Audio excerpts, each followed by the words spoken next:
Okay, so it's on specific necklaces. Yeah, it's on the necklaces that drop from Sarkborn and the cloak that drops from Doom.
Alright, so we will get started in about 6 minutes.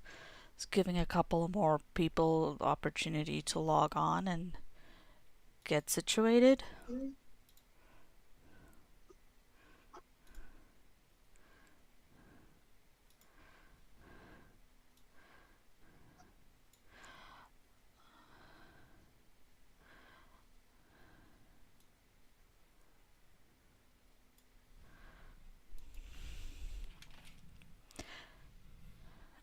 Just as a reminder that I am streaming this to YouTube. However, none of y'all's voices will be recorded, so you're more than welcome to comment and ask any questions.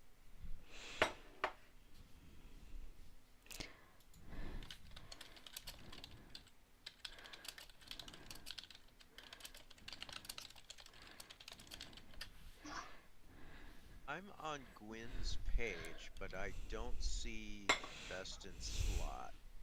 Is that under something else?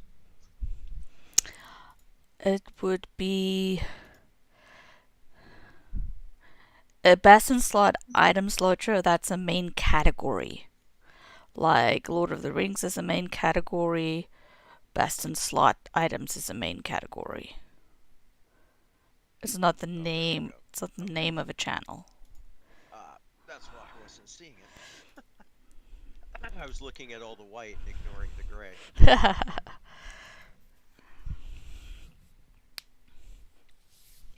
So the workbook is a work in progress. If you guys have any suggestions, comments, updates, you can message me directly and I'll be taking a look at all of those afterwards. Okay,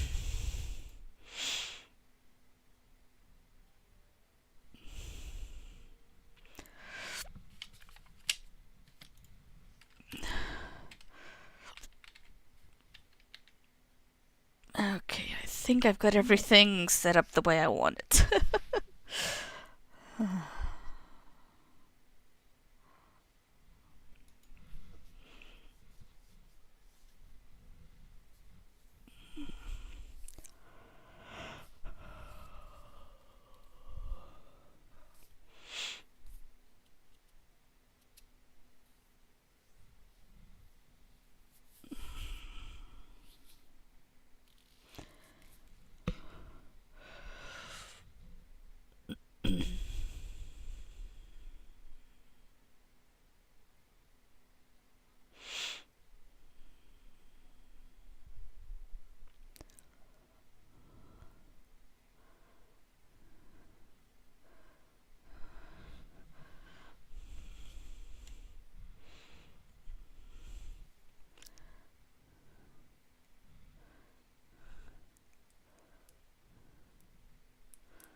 Alright, we're gonna start in about 2 minutes, so if you guys can get situated, that would be great.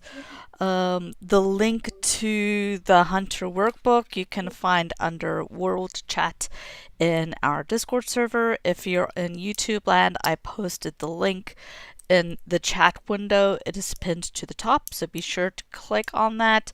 Download the Hunter workbook, as there will be things for you to work on as we go through this process. Also, if you happen to be in game, if you can go park yourself by a training dummy. I'm hoping to get to the skill rotation section today, or at least start working on that. So you'll want to be on your hunter by a training dummy when we get to that space spot.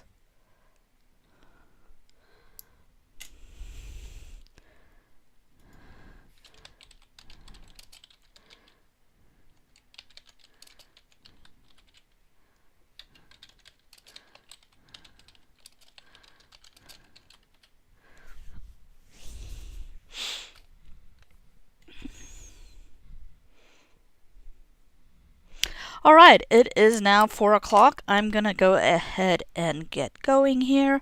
Last time, sorry, can you mute yourself again? Because I'm getting feedback from you. Where's the link to YouTube? It is just youtube.com/Miloascape. If you want to watch through there, that's fine too. Or you can watch my Discord stream, whatever you like. I can put the link in World Chat.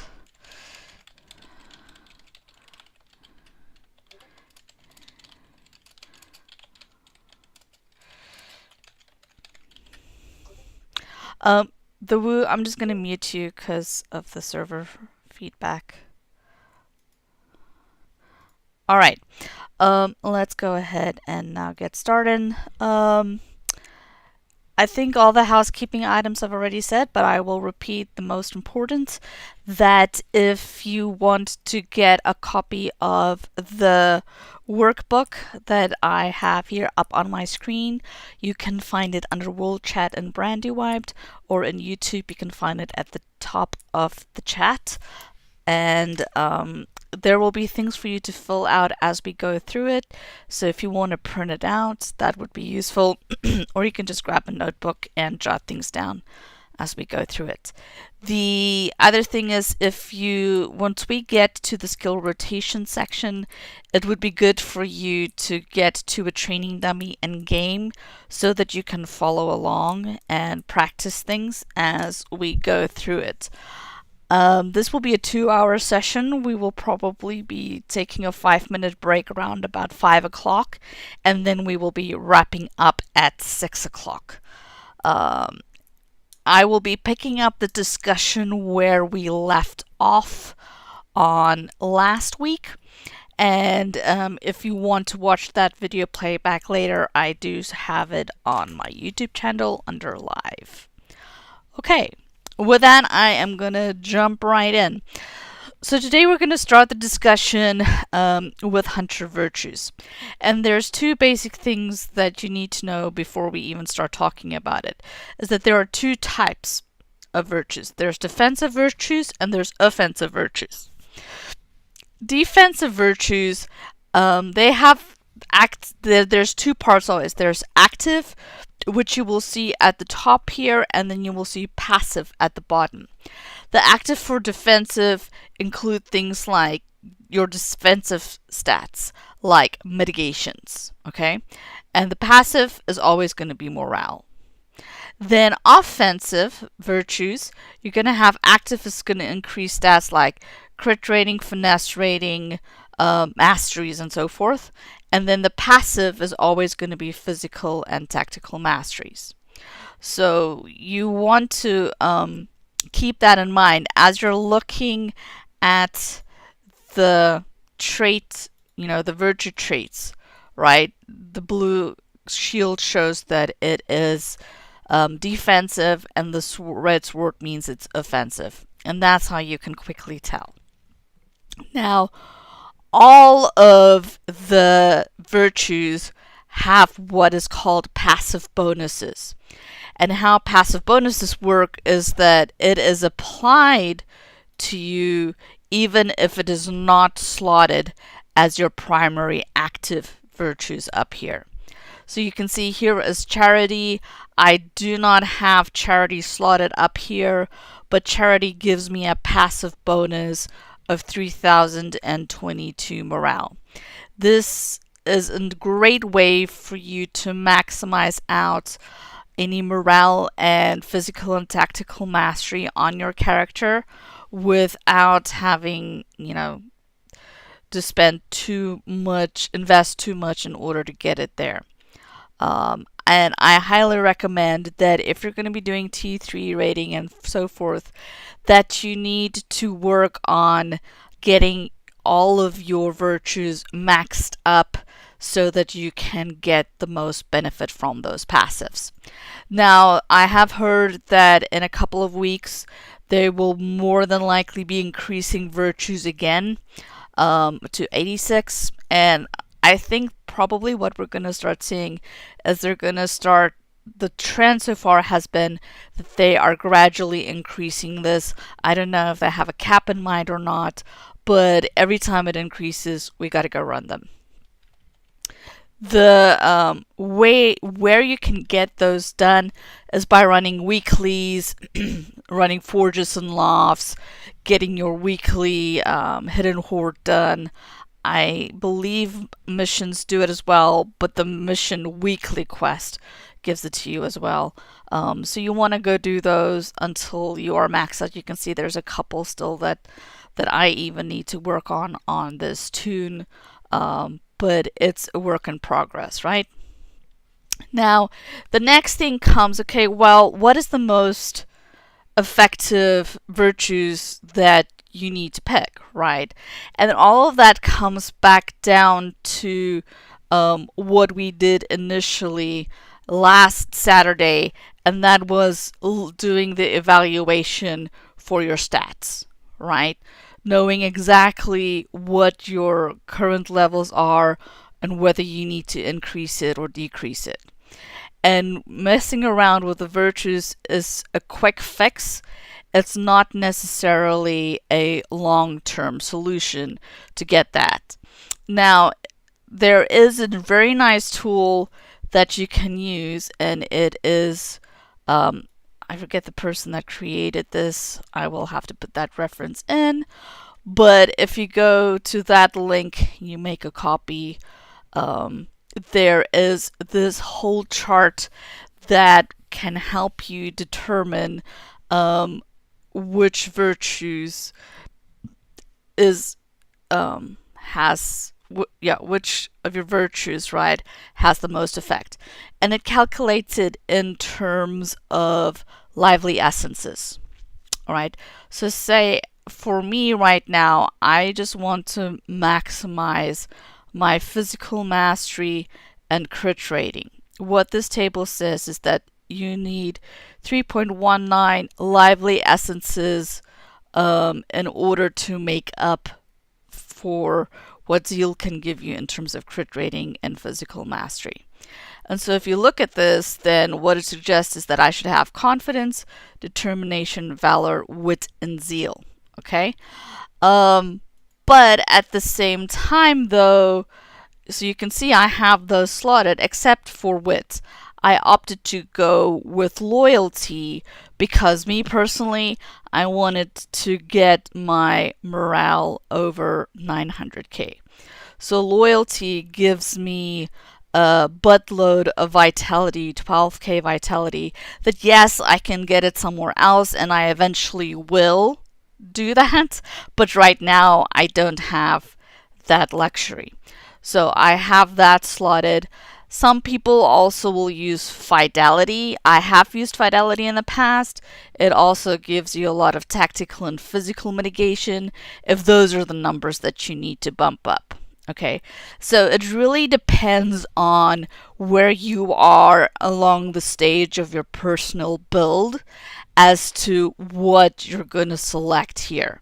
And using this table is a great way to evaluate, how many essences you might need in order to make up for your selections here. Okay? Um, so that is that on virtues. So the steps that you're gonna go through now, and I'm just gonna give you guys 5 minutes to do this, is to actually go into the game. I want you to pull up your virtues, and then I want you to just list them and jot down. You can play around with this real quickly. If you only need physical mastery, look to what you need: crit rating, morale, and so forth. And then select the 5 virtues you want to work on. And then after that, just write out a quick plan of how you're going to do it. Are you going to be running missions, or do you want to rather do weeklies, or will you be doing forges and lofts until you're bored to tears? So I'm going to give you guys 5 minutes to work on that. Where did you find that particular spreadsheet that you were just showing? So you can find it here. It was sent to me from one of the master raiders in Discord. Sorry, in Brandy Wiped. But you can find, if you just copy and paste that link, it'll take you directly to it. That's why I added it in here in the workbook. And I'm just real quick. Yeah, no worries.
Also, when it does come to virtues, I will tell you guys that there's always a lot of debate around it.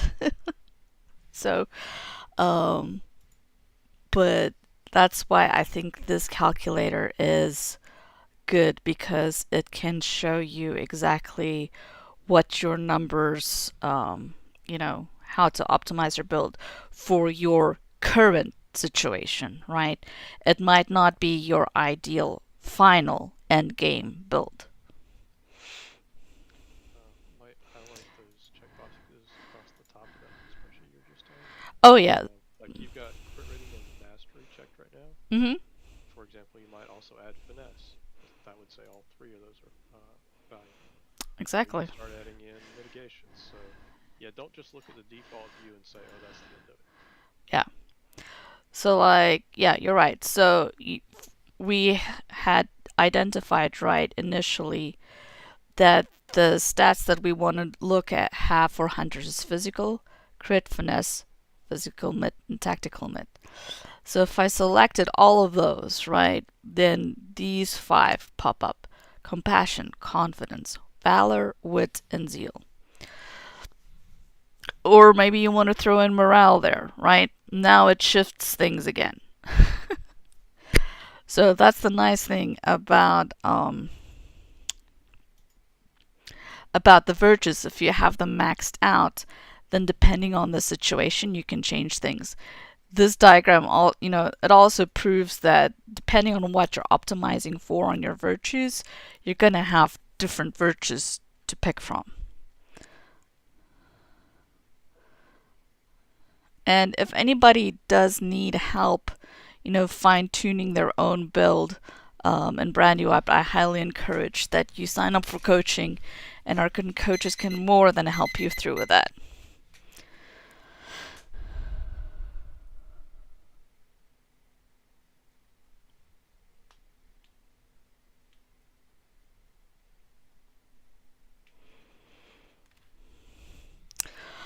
All right, next I am going to move on to essences. So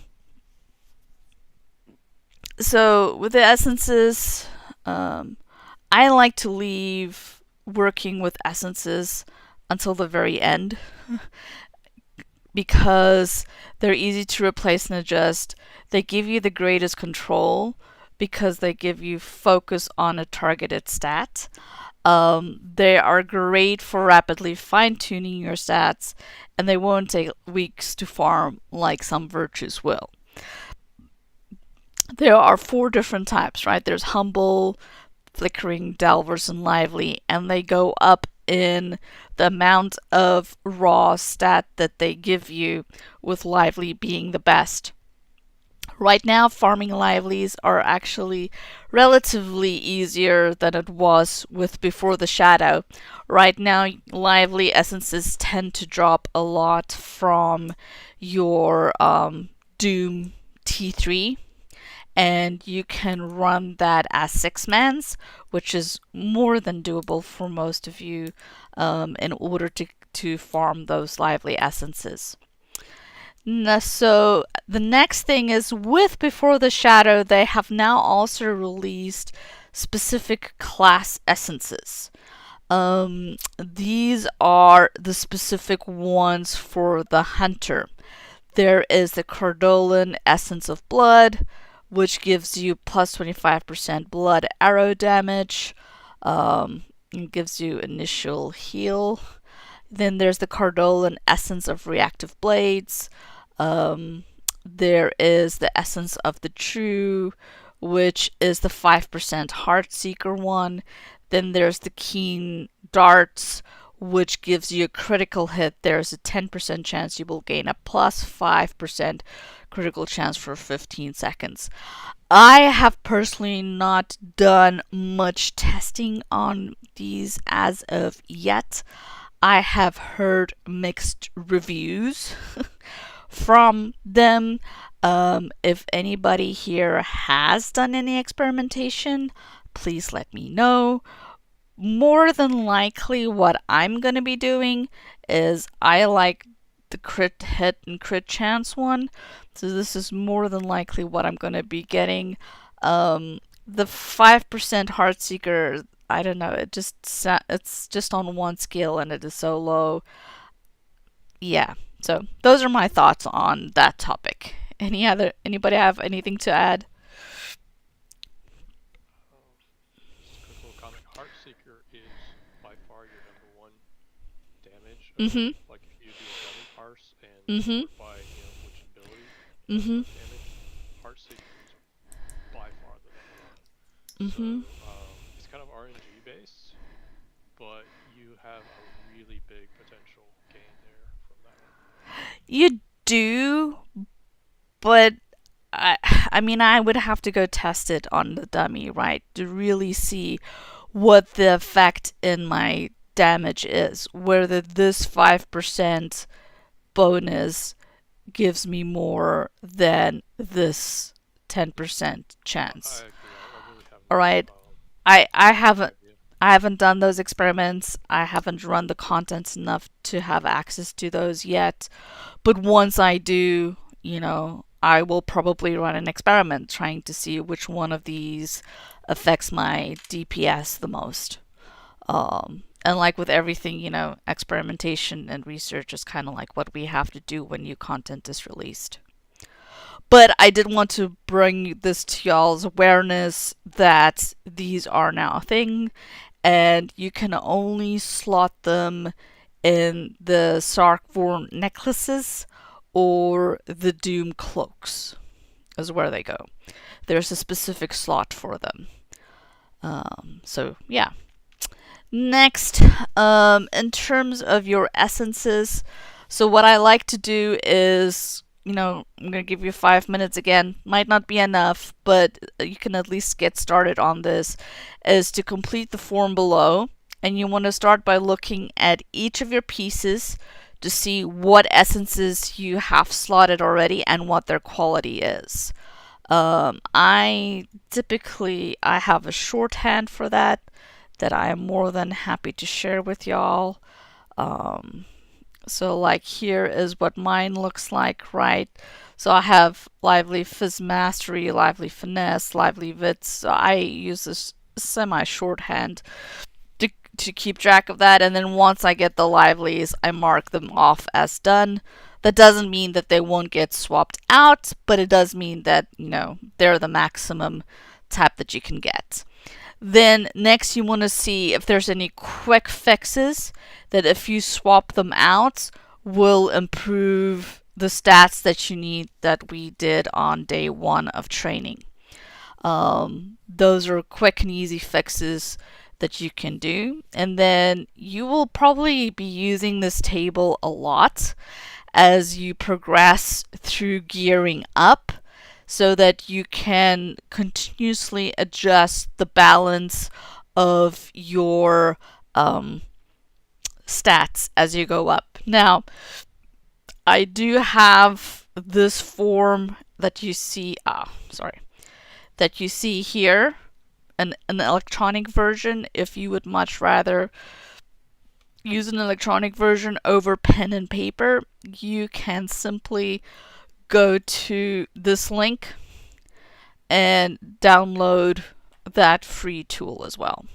Alright, I'm going to give you all 5 minutes to just spend a couple of minutes looking at your essences and trying to see where you can make adjustments.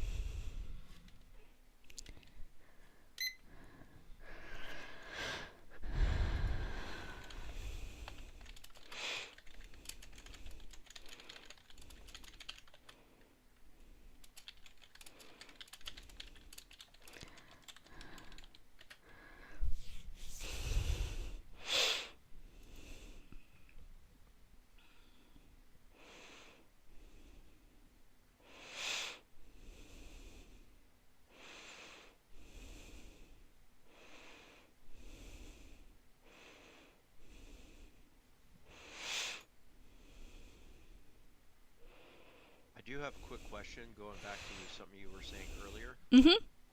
What's the question? So with regards to the stat caps, when when the new content comes out next fall, do they actually release what the stat caps are, or do people have to figure those out? No, so people figure those out. And it's all dependent upon the level cap. Yeah, and so what I'm saying is does SSG actually release what the level cap is? Nope. People that are amazing at math will actually go and calculate those for us. So like here's a calculator. There are other calculators out there. I usually have wait for somebody to post it or I contact one of the people that are one of the masterators, and they usually have access to that information that they share. But it's all mathematical. if you go to the LOTRO wiki, I actually did do. You're good. We're just listening. No. I'm trying to find where that mathematical formulas are. Math. Would just slip in real quick with the. Here we go. That on the tooltip on your character screen. Basically, your percentage stops going up at a certain point, so that's your cap for that stat. So it's all based off of math, right? So here is the rating percentage formulas, and you can see the graphs. They have all soft cap, hard caps. They have all the math in here that if you did want to run them, you totally can. Now, the gentleman who was just speaking on your character screen. Yeah, so when you hover your mouse over either critical or like physical mastery, you'll see a percentage listed there, right? Right. So if you keep putting your stats up, at a certain point, that percentage will stop increasing. So that point is your cap. So I have. Okay, so it's not something that's physically there. You have to just keep adding. Okay. Yeah, exactly. Or somebody smart can calculate it for you. So you Find would it that. on the internet. You'll find it on the internet. On this network, right? Exactly. So I have some feedback here from Lost. He's saying that they have run the experiments on these essences, class essences, and that having this Heartseeker essence will actually give you at least 4 extra Heartseekers in a 3-minute parse. So that is significant, and he says that they've tested this one, the crit one as well, but it's very useless. It's not doing nearly as much benefit as the Heartseeker one. Okay. Thanks, Lost, for that information. So if y'all start farming these, this is the one that you're gonna want. Do a check mark.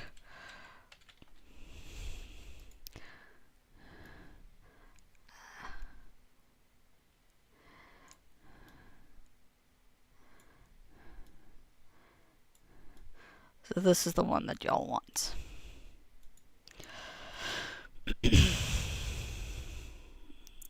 Okay, we are now going to move on to the next topic, which is consumables. Now, some of these consumables you are all probably already aware of. If you're brand new to huntering, you may not be aware of these. The following ones are all basic ones, and they will change once the level cap reaches and once we get new content. But you will still need the same things. You'll still need 2 types of food. You'll still need the scrolls and the tokens, and then all the potions, right? It's just their quality will change. So the main food right now is the Fishwater Fish Plate, and it gives you morale and power regen. You have bacon wrapped cabbage sprouts, and yes, I know this is agility. You do get a will one that you can use instead. But this is just an example. You have the scroll, the battle lore that gives you additional physical and tactical mastery. You have the warding lore that gives you additional physical and tactical mitigations. You have tokens that gives you hope and resistance rating. And these are your bread and butter. If you come to a raid without these 5 things, it's usually frowned upon. Now, it doesn't mean that you're gonna have to pop these in every single raid, but you know, if somebody is out, it's nice to step up and pop those. You will need to have your own food. In T3 plus raids, it's kind of a given. You need to have these. Then you have the Athelos Potion that gives you morale. Celebrant Potion gives you power. Celebrant Potion right now, like literally, I have a stack of 100 sitting in my vault that I haven't even touched this go around, but they are planning on reworking power consumption that's supposed to come out in March. We have no idea what the implications of that will be. We'll only get into beta in February. So, to get in to see what that power consumption is actually gonna be like. So, keep these in mind as we move forward. Then you have, of course, the fear pots, disease pot, wounds pot, poison pots. Right now in Hidden Horde, we're burning through fear pots. In Sarkvorn, I've used disease and poison pots. I've not really had much need for wound pots in the last couple of months. But these are ones that you want to have on hand. You can look at them, find them in the auction house, ask a kin member, ask somebody in Brandywiped to make you some, trade with others, or you can go craft them yourself. Scholars make these in the lores. Tokens are made by jewelry, and food are made by cooks. What was the question? The drots, I just want to point out, those are available on the healer NPC vendor. That's So they don't even have to be credit. That's correct. These four here, the healing droughts, you can just purchase them directly from the healing vendor standing in Steep Set. Next, we have class specific items here.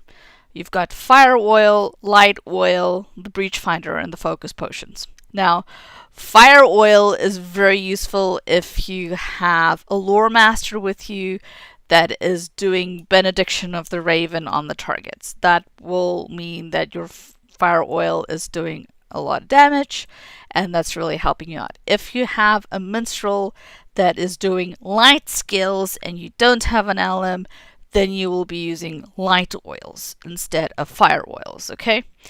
Breach Finder increases your ranged skill damage. In T3 plus content, you should definitely have this on you at all times. These are all made by the scholar. That's why my hunter is a scholar, because a lot of stuff is made by him. And then the last one here is Potion of Focus. It gives you a plus 40% Devastate Magnitude, and it lasts for 30 seconds with 3-minute cooldown. This one, I personally haven't used, although I probably could, on Rimmel at least. But if I was going to go into T4 content, I would definitely have this because it can add a lot of benefit as I'm going, as I'm trying to do damage. All of these are for our consumables that if you die, you have to reapply them. I know at least fire oil you can apply in combat. I'm not sure about Breach Finder. Does anybody know? Yes, you can. Breach Finder you can apply. Okay, and I know Potion of Focus you can apply during combat. So you want to have those, at your disposal and ready to use. Next is store-bots. Now, these are consumables that are nice to have, and they can give you an edge, but we understand that not everybody can afford them. Not everybody has time to farm LOTRO points, etc., etc. But I did want to put them here. I did want to bring them to your awareness as they were brought to mind. So the first one here is the Scroll of Maximum Morale and Power. It gives you an additional 5% max morale and power for 6 hours. 5% attack damage gives you plus 5% melee ranged and tactical damage. Tome of Defense gives you decreases incoming tactical ranged and melee damage. And Fall Immunity is really nice if you're doing the Hermal fight and you're getting knocked all over the place, so that you don't break a leg and can keep moving out of breath. Yes. There probably is finesse ones. I haven't used them because my finesse is way overcapped. So yes, there are finesse scrolls as well. that you can use if those are stats that you need. But if you're like me and your finesse is max, then it doesn't make sense, right? Um, so it. The You have the mitigation. Oh finesse. wait, they're over, right? Well, no, it's a rating base. The finesse one. The Okay. main draw of the finesse ones was when we didn't have all this gear, and hitting Okay. finesse goals was getting really difficult. Mm. Mm. So obviously at this point, there's such a huge stat load that you don't need them. But when you have a deficit, these are really really good for that. Well, I'll say this is Dofan. I use it, and my plan is as I go through and restructure, I'm restructuring with the finesse tome planned in, so I don't have to waste other assets that I can cover with this. Sure, and that's totally legitimate strategy, right? But not everybody wants to spend money on the store bots, so there are other ways to go around getting those values. And then it was brought to my attention that I forgot to mention two others that are also very useful. The first one here is the Ithelharn rolls. They give increased damage, outgoing healing, and physical mitigations. And then there are these, the Scrolls of Minas Ithil Guard. Those are really useful if you're a healer. It also gives you some physical and tactical mitigation, but the 2.5% outgoing healing is nice, and the 2.5% damage is nice. So those are. Now, Mhm. those specifically say that they're not usable above level 130. I know that's what they said, but people have tested them out, and they're still effective at level 140. They still work. So, That's it. It'll always be tested. yes. Okay. So, I think that's why I didn't put them on here, but yes, they do still work. So, I am just going to take some quick screenshots of these and add them to our workbook.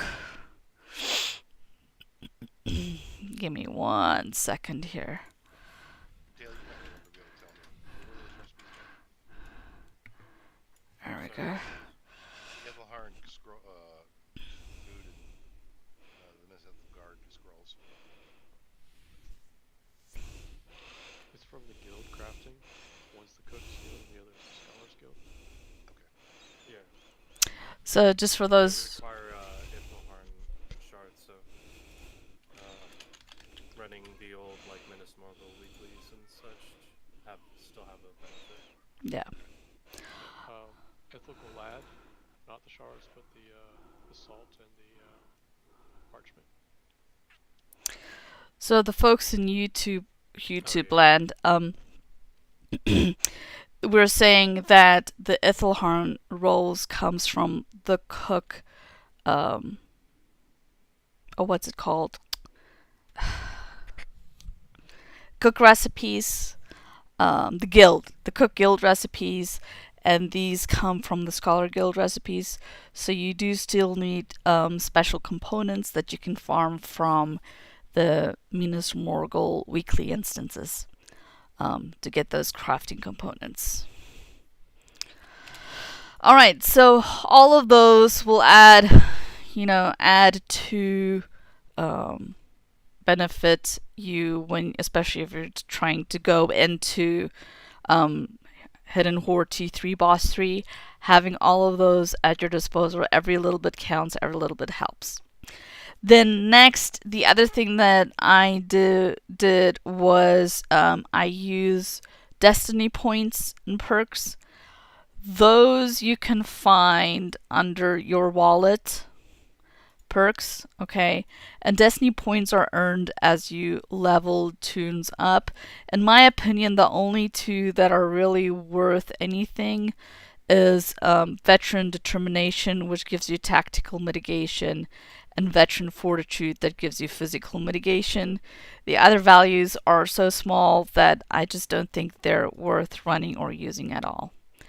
And everybody has these perks So if you've never looked in that section before, go look to see how many points you have, and consider them using them. I typically only use it for the hardest content because there is only a limited amount of resource available there. Now, can you use that veteran determination in conjunction with the Supreme Tactical Mitigation Tome? Yes, this perk is on top of everything.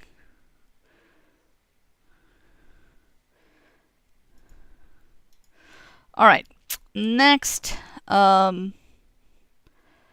let's talk about plugins. There are a couple of plugins that I use, and I'm not going to go into excruciating detail on how to set these up. I have already created videos that you can go watch afterwards to help you set all of these up. Okay? So the first one is the LOTRO plugin compendium. This is really nice because it makes loading new plugins into LOTRO super easy to use. If you follow this link, there's a step-by-step walkthrough of where you found it, where you download it, and how you set it up. And the nicest thing about this is if you load in a new plugin into the LOTRO plugin compendium, it'll automatically appear in your plugin manager when you get into game. And the plugin manager you can find under System, Plugin Manager, and here are all the plugins. And literally all of these plugins were populated with that LOTRO plugin compendium. So that would be where you started. The next most important one, I would say, is combat analysis. The reason why we run combat analysis as hunters is to give us data. And the data tells us how many of each skill we've used. It tells us what our damage per second is. It tells us what our total damage was. And with all of that data, we can then do experiments like seeing, does the Heartseeker essence, is that more beneficial than, say, the crit essence, right? But it's also very, very useful as you're practicing new skill rotations and as you're trying to optimize your skill rotation to get the most damage from your skills. There's a video on how to do that. I'm not going to do that setup today. If you need help with that afterwards, I am more than happy to help you with it. What combat analysis looks like in game is you have these two windows. This window is the summary, and this window gives you your totals. And when people ask you, oh, can you send your numbers to chat? All you gotta do is just click on this chat button, send to chat button down here, and it'll be there. And the reason why we ask for those numbers, it's not to shame you, it's nothing like that, okay? It's to help us as raid leaders evaluate how much healing and damage is being done and how much damage is being taken by the tanks. Those are the top numbers that we want to know. We want to know, like, how much damage has the tank taken, how much heals did the tank received, right? And those will tell us clearly if the problem is on the buff side or if it's on the healing side or if it's on the tank side. The damage from the DPS will tell us if our damage is too low and do we need to work on rotations or whatever, okay? So it's there to help educate us in knowing how to improve our individual classes. And as many of you are now starting to go towards Hidden Horde Tier 3 Boss 2 and Hidden Horde Tier 3 Boss 3 and maybe even beyond, these are the skills and the tools that you're going to need in order to fine-tune your playing, okay? The other one that I use that I just throw in here is the mouse cursor HA. That's the blue circle that I have set up.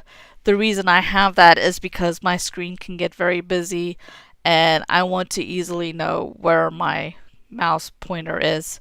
And you can set it to blinking or red or whatever your heart content is for that. So I just wanted to mention that. Now, the next two is going to help you with actually building out your rotations. So I need to spend some time walking you through this. The first one is called Skill Timer. After I implemented Skill Timer, my parse went up by at least 150k because it helped me keep track of and recognize what skills I needed to use when. And so it's extremely useful for monitoring how long your skill timers are active on the boss. It will tell you exactly when you need to use a skill again, and it will just overall help you manage it better. Now, after you have loaded skill timer into the plugin, all you gotta type is /st options, and it will bring up the skill timer, and then you can set it up. Now I'm just gonna show y'all what it looks like, and you're gonna see some. Let me turn on movable. You see these 4 spots here. Okay, the first one here is tracking pen shot. The second one is gonna track my barbed arrow. The third one is gonna track, I believe, my rain of arrows, and the fourth one tracks my blood arrow and exsanguinate. Okay, so let me go ahead and just start so you guys can see what it looks like. So I'm gonna hit my pen shot now. You'll see there's the timer, it pops up. And you're gonna see this is gonna flash really big. Okay, I gotta use pen shot again. And now you're gonna see the one for blood arrow, barbed arrow. Okay, I gotta use it again. And then this is gonna run out. I need to use that. And then this one is gonna come shortly. This one's timer is based off of exsanguinate, which I will explain a little bit later. Okay? So the benefit of this is we will deal with this when we get to skill rotation, but you want to keep these 4 skills up 100% of the time. And I have seen some hunters whose parses I've watched that they'll sit there and they'll just use penetrating shot like 90% of the time, which is a waste of their skills. Or they'll just completely forget about it and not use it at all, is the other problem. Okay, so that's why we set up the skill timer. To set it up, you can do this afterwards, but I have written out step-by-step instructions on how to do this. All you got to do is just click new, give it a name, open your skill panel, click and drag it over. Then you got to set timer durations, how big you want that pop up to be. Move it will allow you to move the location of it, and then accept, and you're done. So it's actually very easy to set up. If anybody has any problems, I'll be more than happy to sit with you and help you set it up. I have included for you here in the workbook my default settings. You may want other default settings in terms of coloring or positioning or so forth, but all of those are customizable. I just wanted to provide you something to start with, and then you can edit from there. The next plugin that I use is Prime Plugin, and this is probably the one that I use the most extensively, especially when it comes to raid. Now, I'm not going to spend time here walking you through all of it. I have videos for that. So there's a general settings for Prime Hidden Horde video that will help you upload all the basics, like when the breath counter is, or when big bobbity bop counter, when you need to kite because you've got the red eye. Okay, all of those will pop up if you follow that setting. We also have one from Sarkvorn that will tell you when you need to interrupt the boss, for especially the last boss, right? When you need to interrupt the boss, when the eyes are happening, and so forth. And you can find that video here. All of this code was written by Naston for these two. And so I have his blessing to make the videos, and so we're sharing that with all of you, and the files are available as well. Just go to those 2 videos and follow the instructions. The other thing that if you're going to be a target assist and you're comfortable with that, there is one more video that I would want you to watch, and that is the video on the kill order.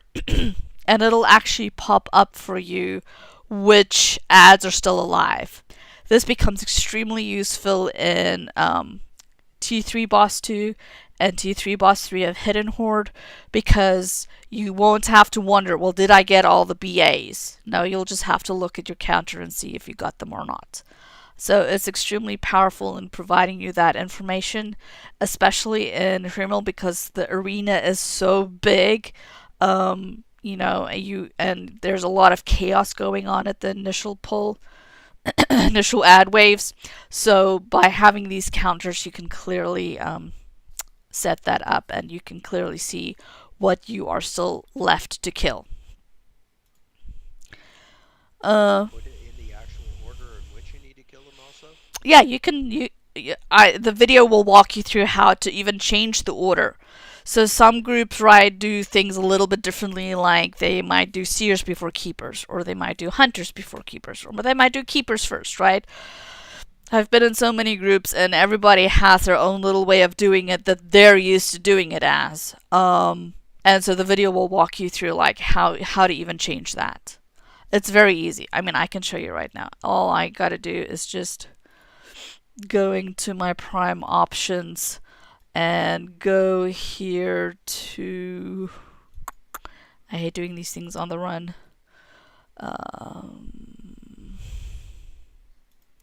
It's not buff bars. Buff bars we're going to talk about in a minute here.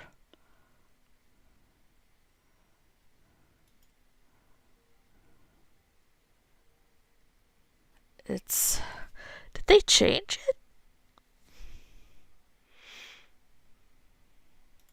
Note windows. They did change the name.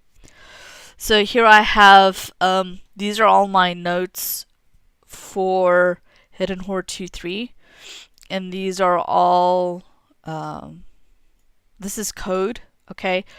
But like here you can see cold worm, there's 4 worms. Cold whelp, there's 4 whelps.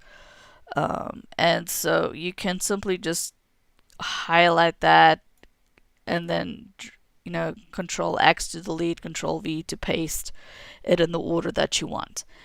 And these are all based off of what the boss is, you know, what's happening in the fight at that moment. There's some triggers built in. Okay. I have some instructions here on how to move around Prime. I'm not going to do that right now. And then the last one is the buff bar. First, I want to show you what the buff bar does. So I have buff bar set up here to track my quick shot. Okay, you can see I've got fast and draw tier 3, swift and true. The reason why you want to know swift and true is so that you can get the most of using your swift bow when that is up. Now you don't have to track this fast draw. I just have it up there for information. No, but tracking swift and true is definitely a must. And so this is, you just go to buff bars in Prime that I just showed you. You type in a name, you add it, you click on Swift. You click this button here until it says whitelist. Then you have to type these words in exactly the same, add effect, and you're done. And here's some instructions down here on how to do that as well. And that's it for plugins. We are at the moment going to take a 5-minute bio, and when we come back, we are going to start working on our hunter skill rotations.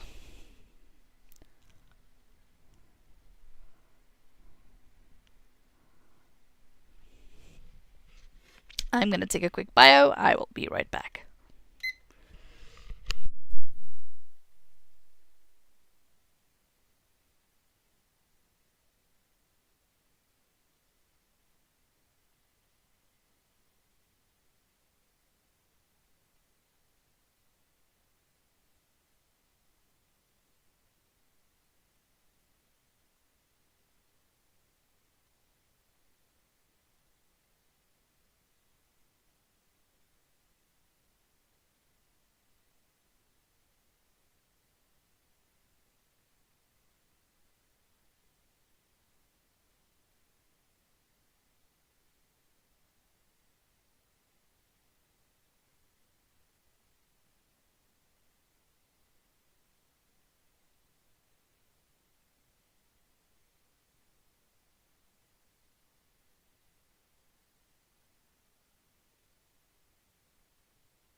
I am back.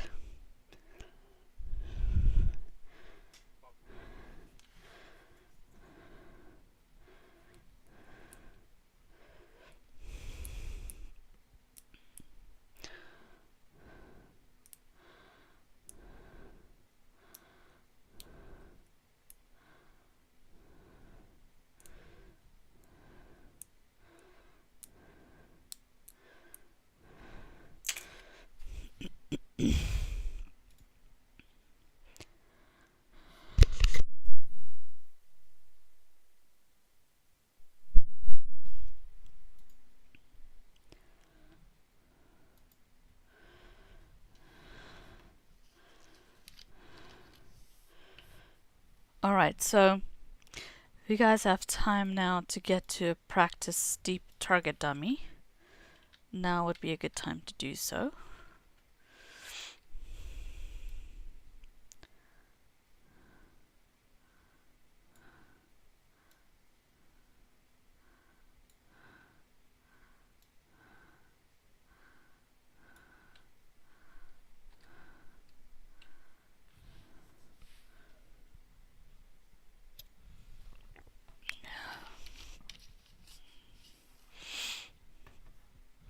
I'm here.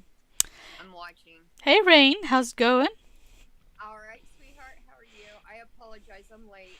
It's okay. Thanks for reminding me. You can always watch the playback on my YouTube. Here, I'm going to go and put you on mute so that there isn't any problems. Okay. But I'm listening and watching. Myself on mute. I'm sorry. It's okay.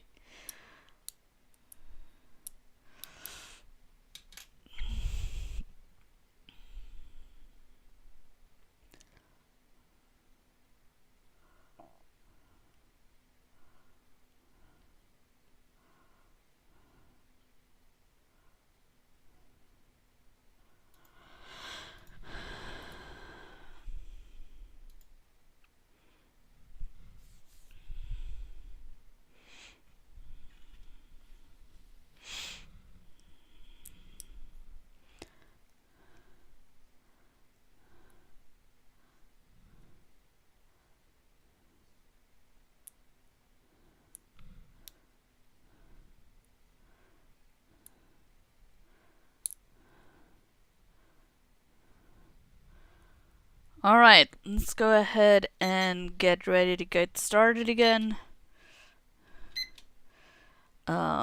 If y'all can make your way to a training dummy, that would be smashing.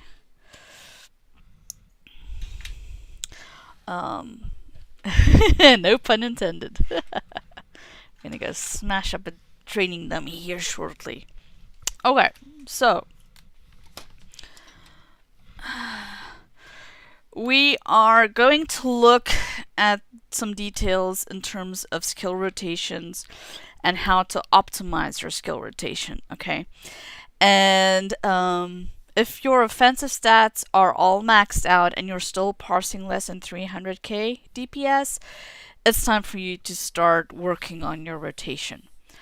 I know of people that were able to get up to 600k DPS without even having the Hidden Horde 4 set. Okay, so 300k DPS is half of that, so it should be manageable. Also, I know that some of the exercises that I'm going to give you are going to feel stupid, but there is intention behind each exercise that I'm going to ask you to do. Alright? And we will talk about those intentions before we start the exercise. Now, first of all, I got to talk about equipment. Many players are point to click, meaning, they use their mouse to click the skill and so forth. That is perfectly fine if you are doing like tier 1, tier 2, maybe beginning tier 3 content. But in the higher fights, T3 boss 3, T4 and higher, it becomes every single second that it takes you to travel with your mouse across the screen becomes an issue. And over a 3 minute period, or over an entire 20-30 minute fight of a boss, that can result in 100, 200, more like 100k DPS difference, 150, around there, between somebody that is, say, using their keyboard. Now, what I use is, and you don't have to use this, I'm just saying that if you want to improve your DPS even more, learning to play with a keyboard and with buttons is much going to be better for you in the long run, especially if you want to get into end game rating, like the higher tiers. You want to be able to have like a keyboard. I use the Logitech G13 because it's most ergonomic for me. You can't actually buy those anymore, but there are comparable makes still out on the market. And then I use that in my left hand to navigate my character with. And then on my right hand, my mouse is a Logitech G600, and it has buttons on the side, and I use that specifically to get my skills off. Since I went from just playing on point and click to playing on my mouse, I've improved my DPS by well over 150k. So I'm saying, there are those external factors that you also need to take into consideration when you're comparing like your parse against somebody else's. Okay? What are you going to need for these exercises? The first thing that you're going to need is the workbook to take down your notes, because there's going to be things for you to fill out. Combat analysis. I don't know how many of you have it installed or not, but you don't have to do the exercises now. You can do them later after you've installed combat analysis, because you're going to actually need to look at your data to see what you're doing. And then find a training dummy. If you don't have a personal training dummy, go to your kin house. A lot of kin houses will have at least one training dummy set up somewhere for people to use.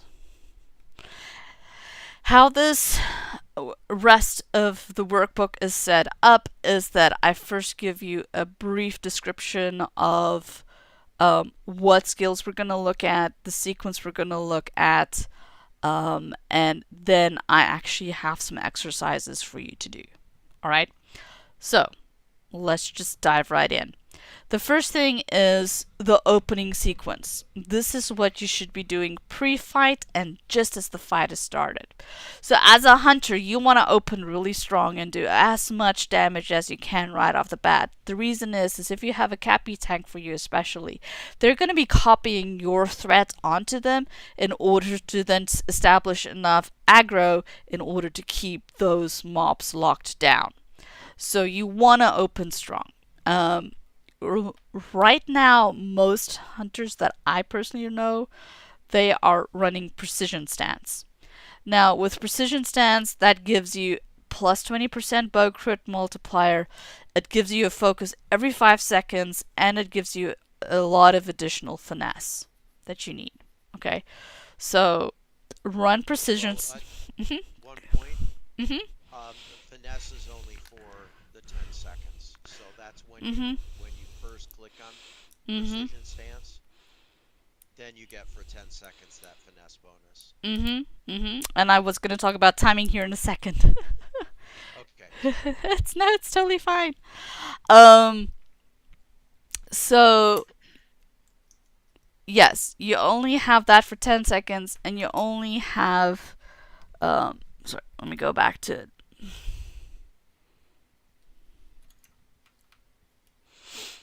Oh yeah, you only have that for 10 seconds. But it's still, for me, the biggest thing is that focus build and the crit multiplier. Now, when you're gonna start off, right, you're gonna start off by camouflage. and this is the first skill in your pre-fight sequence. So before the fight starts, you want to hit this because it's the first step in creating your critical chain. And that's going to cause your first skill, the Heart Seeker, to create the most damage that it can. The next skill you're going to use is Improved Focus. This helps you build focus quickly so that you're at maximum focus when you're ready to go. And it also has a 25% crit chance, but the only problem with that is it only lasts for 5 seconds. So you have to practice to get your timing right and hit this like literally just before the boss fight starts. I use it like, for example, on Hidden Horde 2-3 boss 1, right? You're standing there, the boss is talking for a whole minute, it feels like, or 30 seconds. I use it initially just so that I can get my focus all the way up, and then I hit it again like a second or 2 seconds because I have the countdown timer of when the boss is going to start. Then the next skill that I'm going to use is Burn Hot, and this is going to increase my range damage by 78% for 20 seconds. And you should use this right as the boss is starting its attack. And you want to use this in combination with Heartseeker. Heartseeker is going to be the first damage skill that you're going to use because it has the most damage and it does the most bleeds. We're going to talk more about Burn Hot and Heartseeker later. So, for right now, I want y'all just to jump into an instance like Den of Poglak, right? And I want you, just for a couple of minutes, to practice this rotation. So, let me open up Den of Poglak here with you guys. And set it reasonably, don't do it at level 130. Do it like at 140, so you actually have to... Oh yeah, I'm in a housing instance here. That's gonna work. Let me pop over to Bree.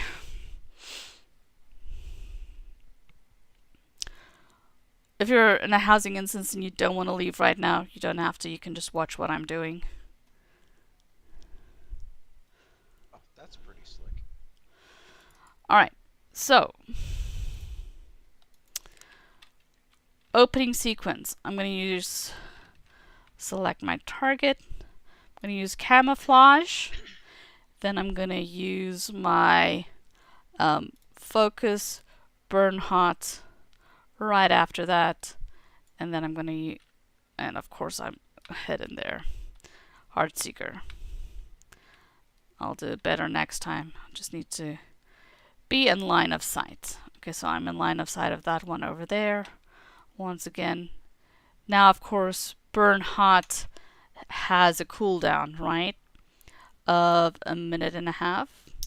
So we'll just wait a second here because I want to show y'all one good opening rotation of this. And this is something that you should start practicing like yesterday.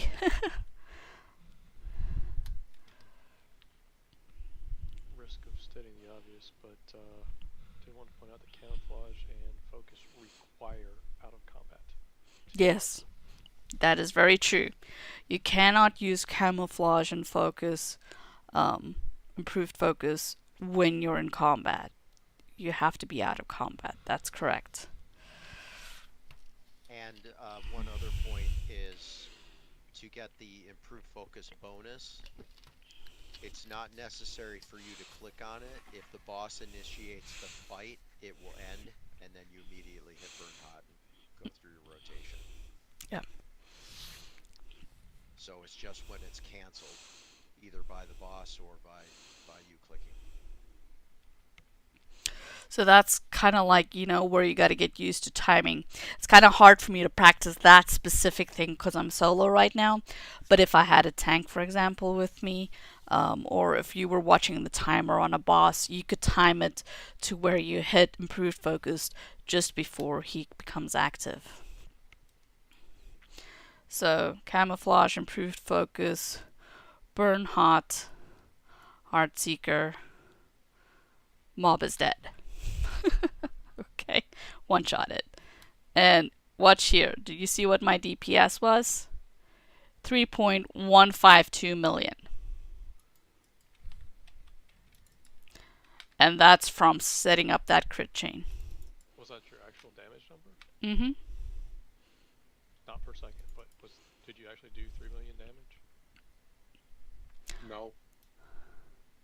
Yeah, so it's probably put it on, since it was only one hit, right? It's a number over almost 0. So yeah, that's Here we go. One Heart Seeker. Okay, so I did one Heart Seeker and that did 1.417 million damage. So that's just one hit. That's not even the bleed, right? Because it died instantly. Like there would have been another bleed crit also ticking off for a couple of seconds. Okay, so that's that. Let me pop out of here.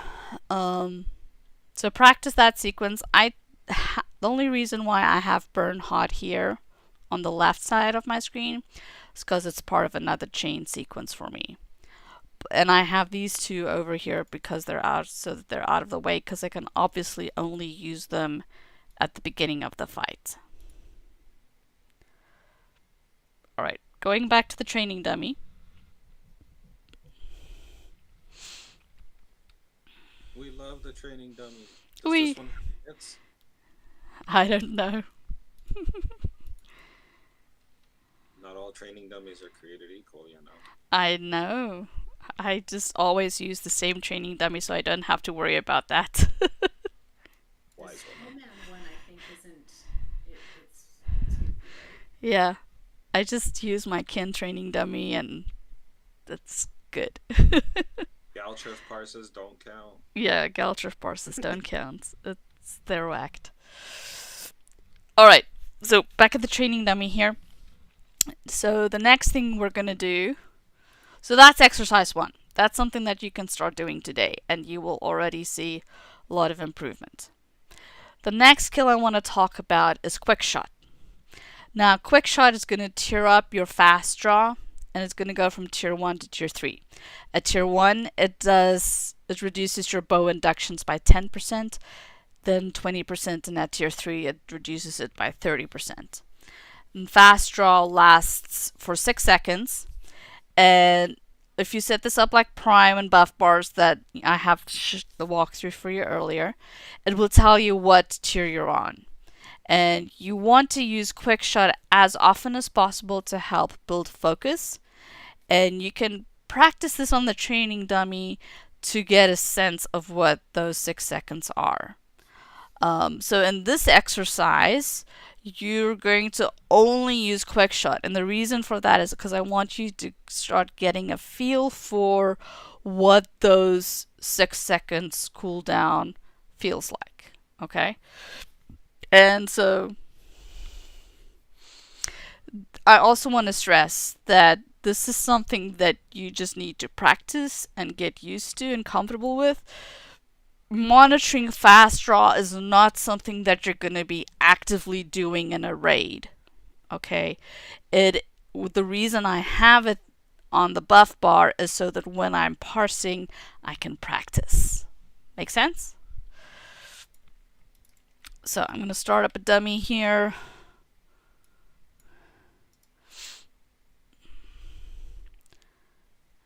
Let me just turn that off. Alright.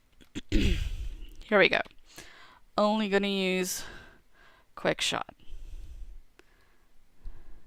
And you can see fast draws up to tier 3. Now I can keep hitting it and it'll keep resetting to 5, right? Well, to 6. So now I'm going to just let it go so I can get used to hitting it. See, I missed it there.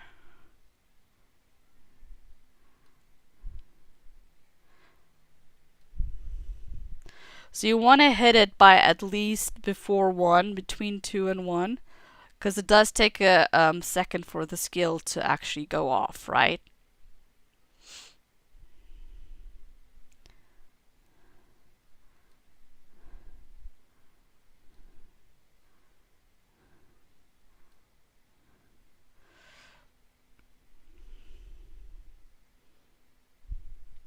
So I know that this might feel trivial, but we're starting off easy and it's going to get more challenging from here. So here you can also see the swift and true buff bar that we have. Alright, what are my counts at the moment? So I've got 55 quick shots. My tendency when I parse is I tend to do way too many quick shots, like 120, 130. So I have this set up to help teach me to not do as many quick shots. Because you only really need about 85 quick shots in the 3 minutes. One quick question: is there a way to stop the combat without having the dummy go all the way to 3 minutes? Yes, you can just run into a building. It's the only way to stop the dummy.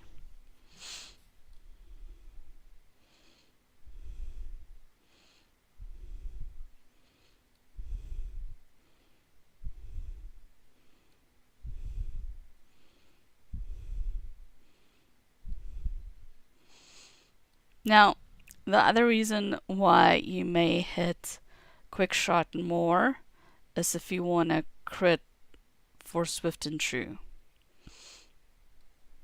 So it's a balance between the two of them. Wait, what happened? Alright, we're coming up to the 3 minutes. As soon as it reaches 3 minutes up here, I'm going to stop hitting the dummy.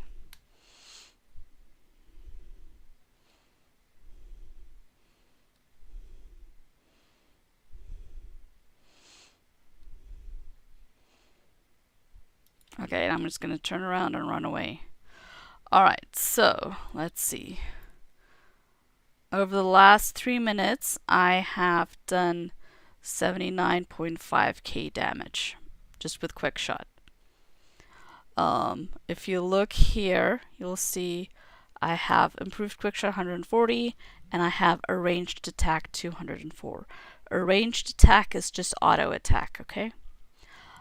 So it's not really a number that you're going to be actively tracking. So quick shot 114, as I did mention, I do tend to use quick shot a lot more than I should. That's something that I need to work on in order to optimize my rotation. So I would fill in here 14114, 3 minute average DPS. What did I notice during this exercise? I noticed that I was hitting my quick shots way too much. And then obviously I would go back and practice it until I got comfortable with only doing those 5-second intervals on quick shot, because it takes a second for it to actually go off, right? Any questions on quick shot?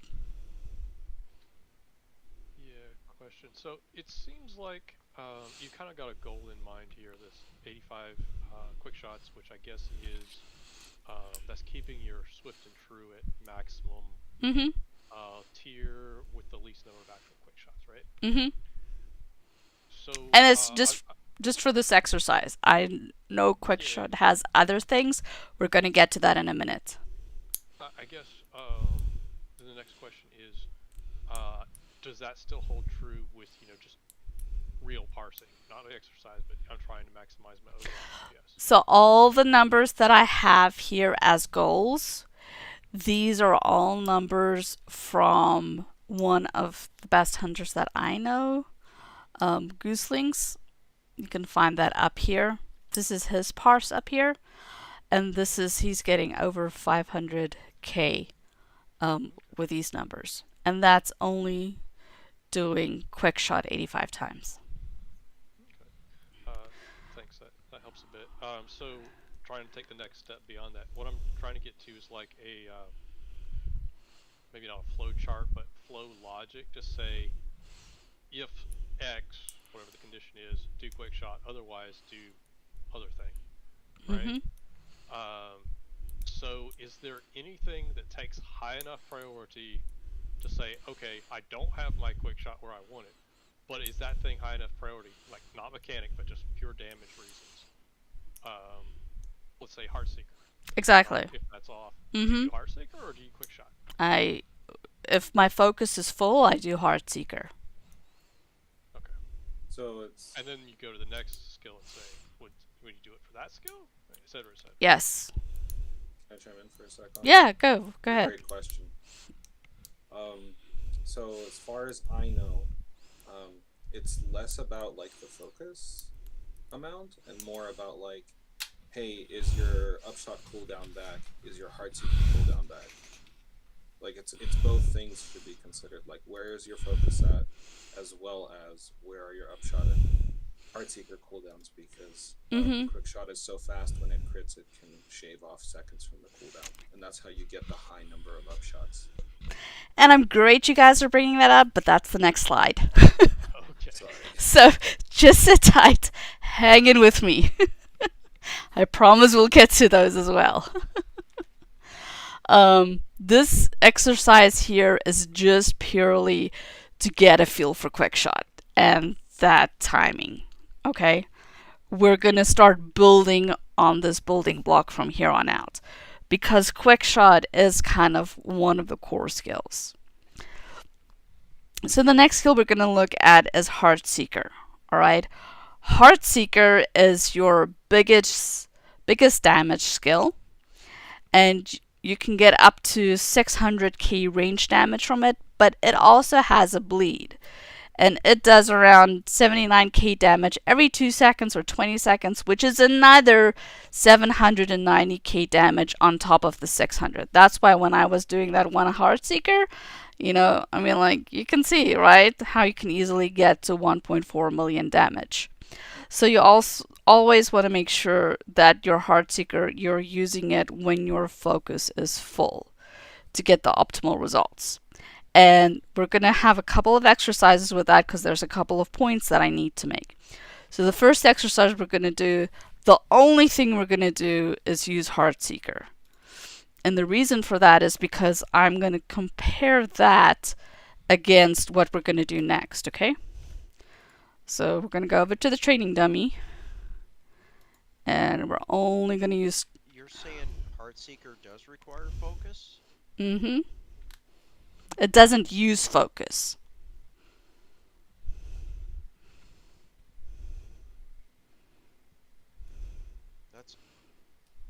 That's interesting because I would use it just whenever it's up, not when my focus is full.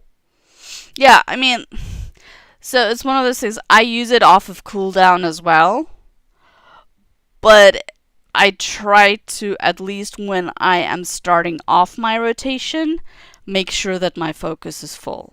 Does that make sense? Oh yeah, on the initial, of course. Yes. Focus is going to be full, right? Yes. So initially I want my focus full. After that you use it on cooldown.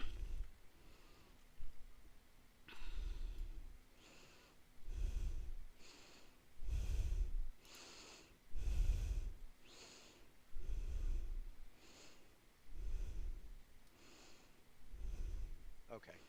Yeah, I just wanted to make sure that you weren't confusing Heartseeker with Upshot. Mm-hmm. Because Upshot requires full. Yes, Upshot requires full. Heartseeker you use on cooldown.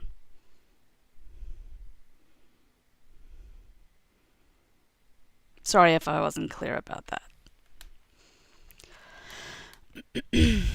Okay, so I'm just using Heartseeker here.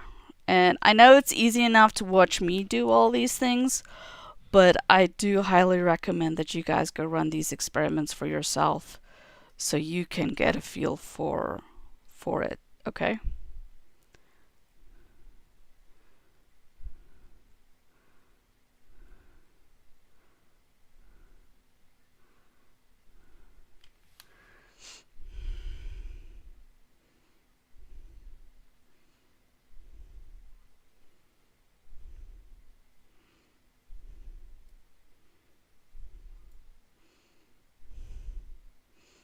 Should be able to get one more Heartseeker off, I think.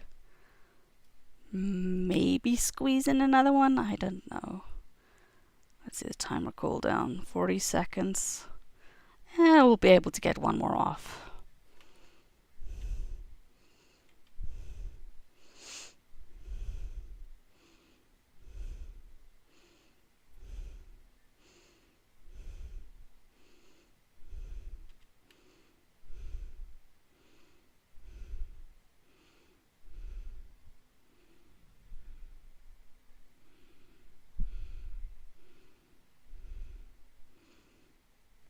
Okay, that's gonna be about it. We're getting up to our 3-minute mark here now. And I am gonna just turn and run away. Okay, so I did 67k damage over 3 minutes. So you'd come back down here, you'd say I did 6 Heart Seekers and damage. And what did I notice during this exercise? That Heartseeker is damn slow. The cooldown is a long time. Okay. Now, for the next exercise. So one benefit of using Quick Shot, alright, is that it is going to reduce the cooldown of Heartseeker. Meaning that you can technically get more Heartseekers off in the same amount of time. So on a training dummy, the next exercise you're going to do is you're going to go use Quick Shot and Heartseeker together, and you're going to try and keep Quick Shot up to Fast Draw 3 while using Heartseeker on cooldown. Okay? So let's go do that now.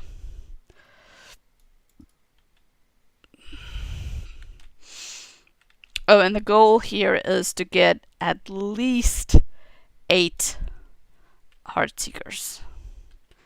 Alright, here we go. I'm going to start off with a Heartseeker.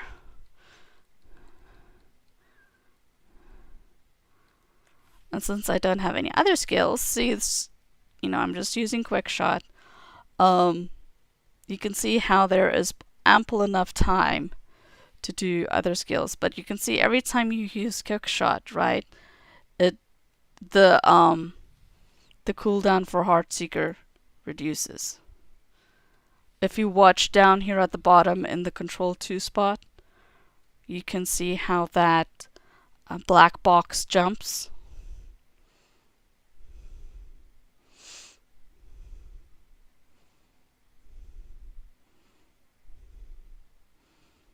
And Heartseeker again.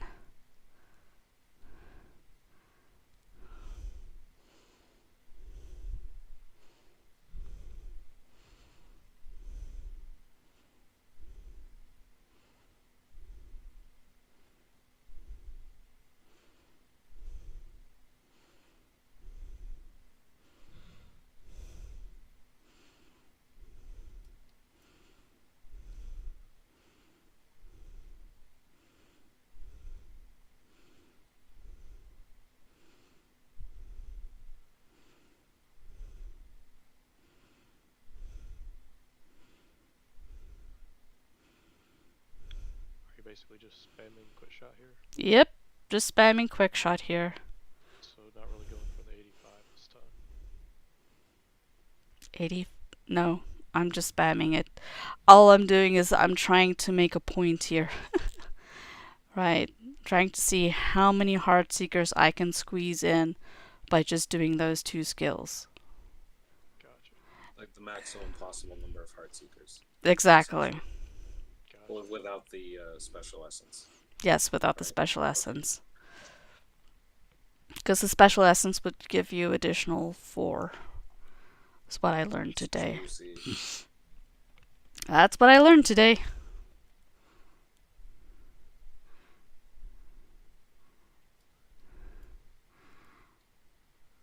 I don't... yeah. We may be able to squeeze in one more Heartseeker before the 3 minutes are up.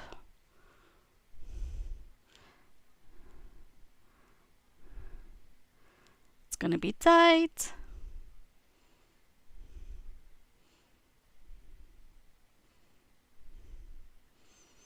There we go.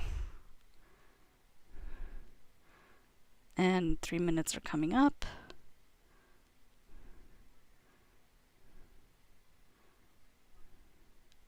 Turning and running away. Alright, so I did 186k damage compared to the 67k damage earlier, right? And I did 8 Heartseekers. Alright? Where are you seeing the? Okay, you have to actually click on that. Yeah, you actually have to click on it to open it up. So I have 239 quick shots, 8 heart seekers. I could have probably done with 85 quick shots, still gotten 8 heart seekers. Alright, so that is that exercise. Then we move on to the next exercise, which is incorporating burn hot. So as much as possible, you want to coordinate burn hot with heart seeker, okay? Just like in the opening sequence. And the reason is the burn hot will give the heart seeker an increased range damage of 78.5% for 20 seconds, which for 20 seconds, right? Which is pretty much the duration of the heart seeker bleed, which is why you want to time those two things up. And so that's why you try to coordinate them, so that you have the maximum amount of rain damage from bleed. So you use the burn hot and heart seeker combo to start any ad wave. This gets the key targets down very quickly. Also, when you're running with the minstrel has a skill called Call to Greatness that will reset Heartseeker, and then there's kind of now become a shorthand for this. The mini will call 5 seconds to CTG, or 10 seconds to CTG, or CTG and 5 or something like that, right? And that's to let you know as a hunter that you need to hit burn hot, because the second they hit Call to Greatness, your burn hot is going to reset. So it gives you 2 burn hots instead of just 1. And then as much as possible, the Cappy, the Minstrel, and the hunters will coordinate, and that the Cappy will throw Oathies, the hunters will do Burn Hot, the Minstrel will do Call to Greatness. Then on the next target, the Cappy will do Oathies. Then you've got to wait until your 20 seconds are up for that Burn Hot bleed, and then hit it again. Hit Burn Hot again. So that you get a total of 40 seconds of Burn Hots spread over multiple targets potentially. Right? So when you're going to go practice this, you're going to want to shoot for, once again, having 85 quick shots and 8 heart seekers, but you're going to want to make sure that you are coordinating your burn hot with that. So I'm just going to give you an example of what this might look like, but this takes practice.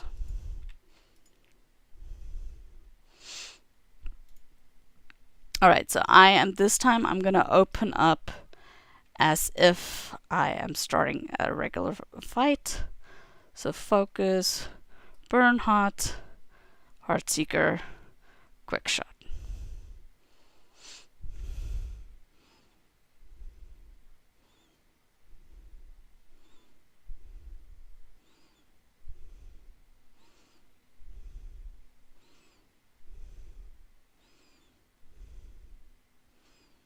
You actually didn't get your focus bonus. Did I do it too fast? You didn't cancel it.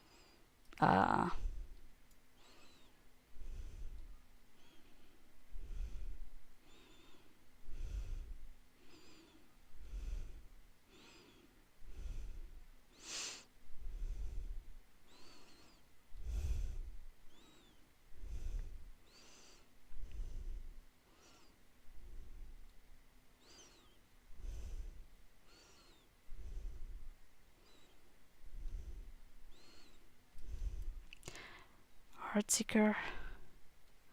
This time I'm also running an experiment to see if I can get 8 Heartseekers by stretching out how many times I hit quick shot.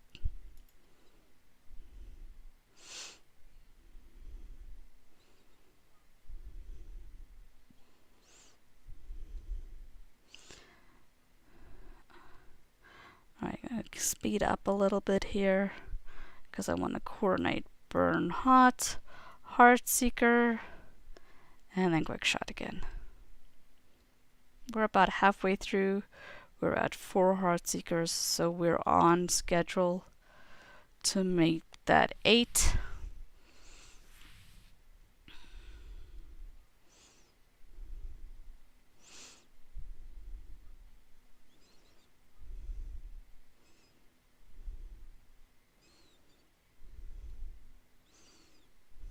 Ah.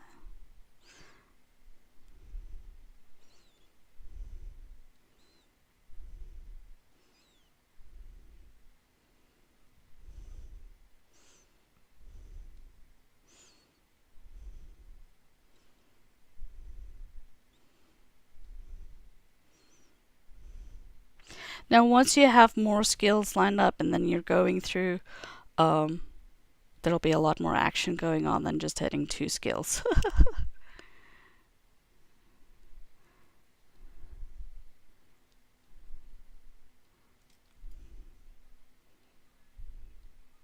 I was sleeping a little bit there, wasn't I?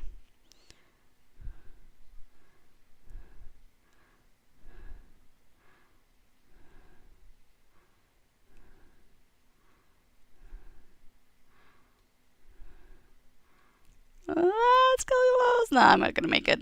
Okay, we'll say I got 7. All right, 136k.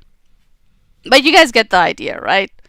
I was a little bit slow there on the heart seekers. I Sorry, was. Miloa, I must have missed it. Which one shows So the burn hot is this one right here. no, I mean, there. 'Cause It's not here because it's not a damage producing skill. It's a damage modifier. okay, sorry. Yeah. No, so burn hot is not a skill that creates damage. It's a modifier to your damage.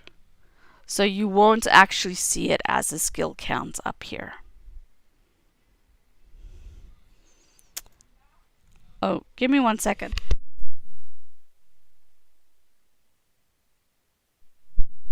Alright, so that is that exercise.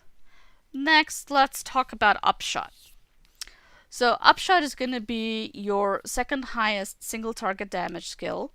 Only problem is, right, that you need to use upshot when you have full focus, and it's going to use all of your focus. So it is most potent that way. When combining it with Heartseeker, it obviously makes you want to use Heartseeker. I need to rework this.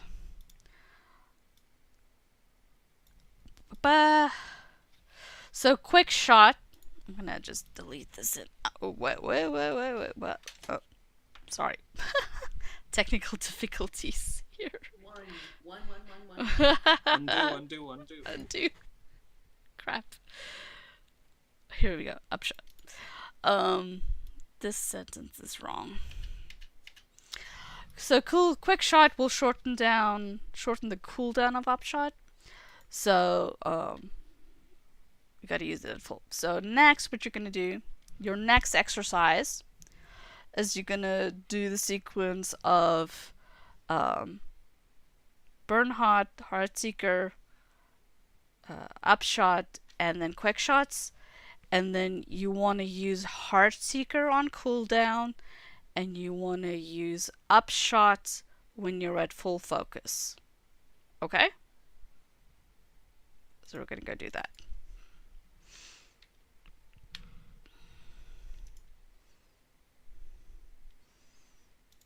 Alright. Here we go.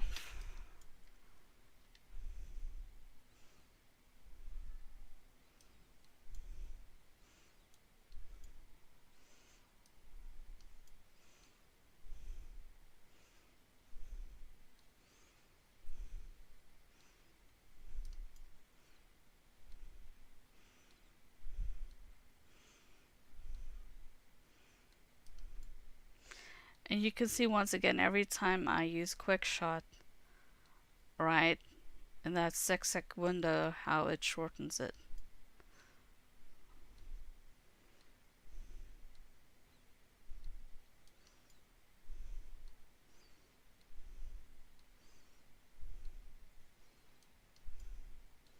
also shortens Heartseeker, does it not? Yes, it does both of them.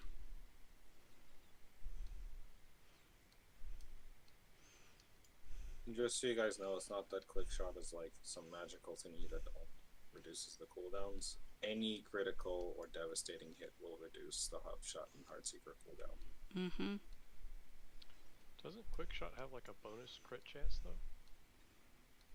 Yes. That is true. Okay. So you're not wrong. It's just it's one of the better, more likely things to crit.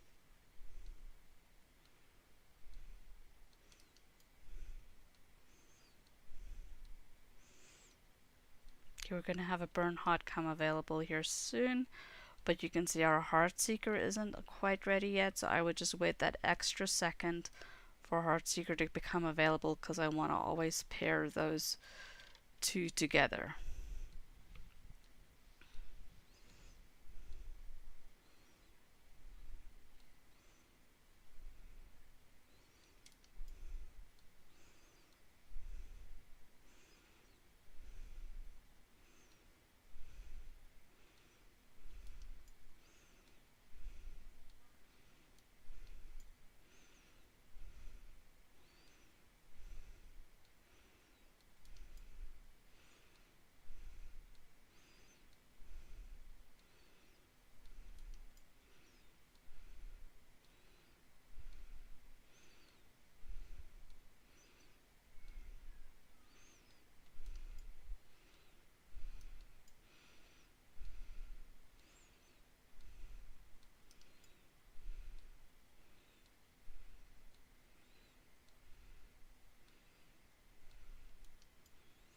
Almost there.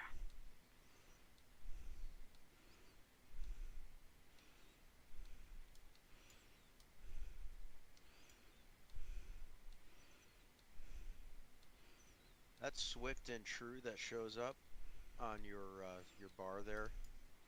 Yeah? That is the bonus. Yes. We'll talk about that in a little bit. Running away.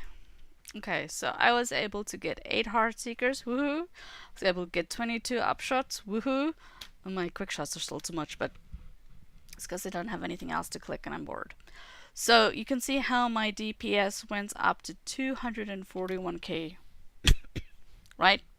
That was up from 136 earlier from just using, and this is literally just from adding my Upshot. I see that big of a jump, right?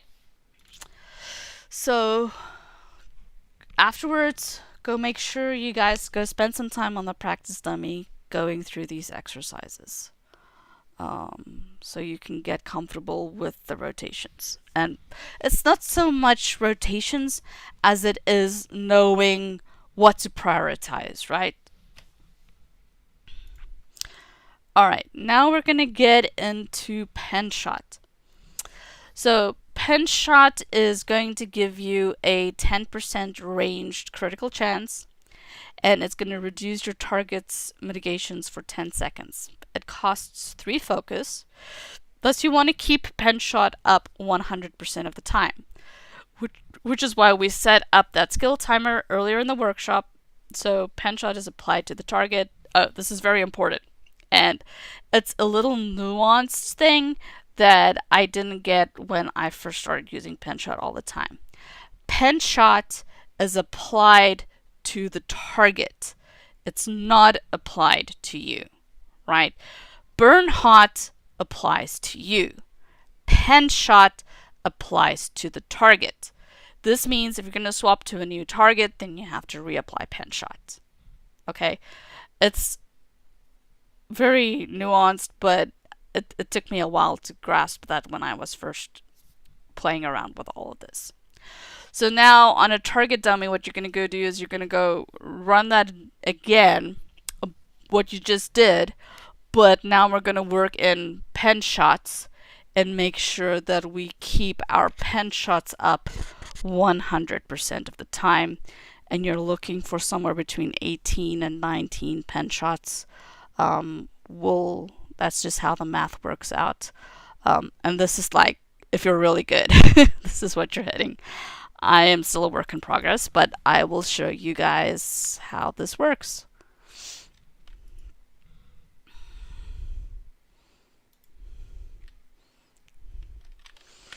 Alright, here we go.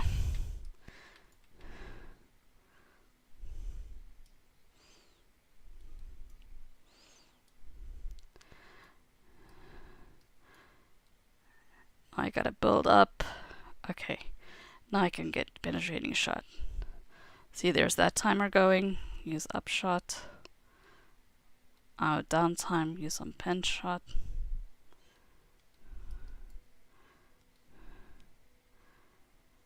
And now it becomes, like your spinning plates. That's what it feels like every single time you add a new skill into the rotation.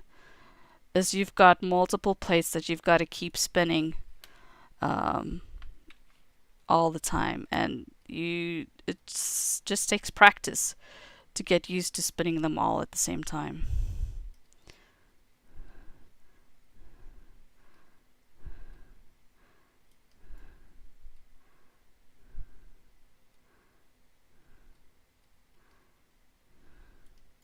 So y'all see this counter over there that I got highlighted? That's telling me when I need to use my pen shot by. I don't really want to wait until 0 because that means that it'll be off. And I also don't want to hit it immediately because that's just a waste. Shit. See, I made a mistake there. I should have waited and hit my burn hot before I did my Heart Seeker. Now I gotta wait for my Heart Seeker to come around because I don't want to waste the timer on that.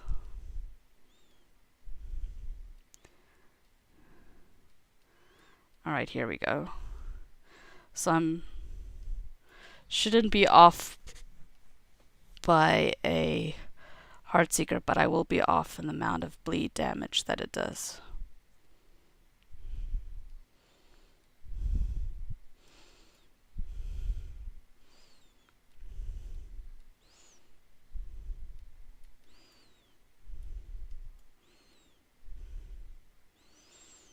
And you can see how after upshot, I'm using quick shot to get my focus back up because I need to have 3 focus in order to use pen shot.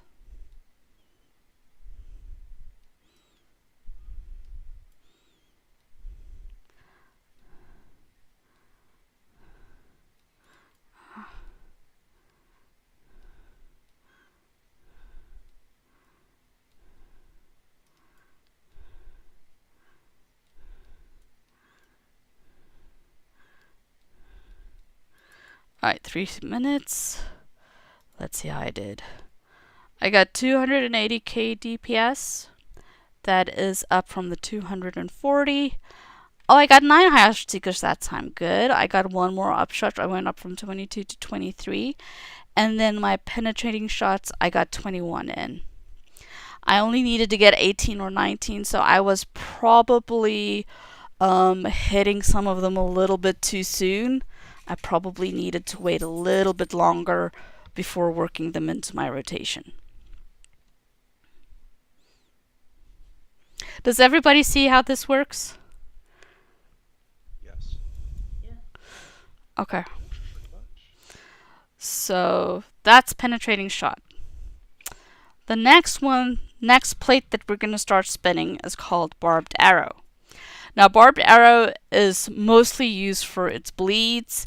It deals 54k every 2 seconds for 12 seconds. So that's a total of 324k damage, which is about the same as an upshot. Okay.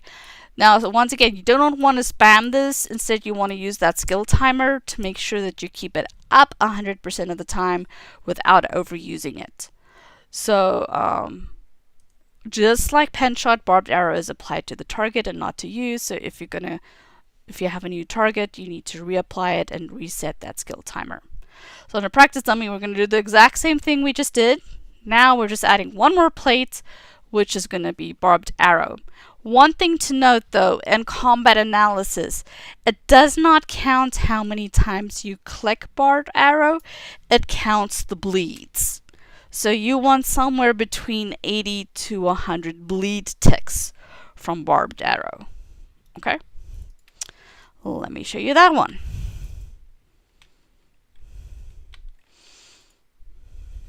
So how I would use these exercises is I wouldn't advance to the next one if I haven't even gotten the previous exercise done, right? So if you are, for example, if you couldn't reach these goal numbers, then it does in exercise 7, it doesn't make sense for you to start on exercise 8, right?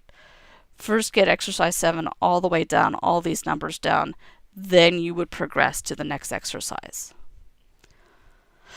So let's do this one now. Okay. Can you point out your pen shot timer? Oh, the pen shot timer goes right here.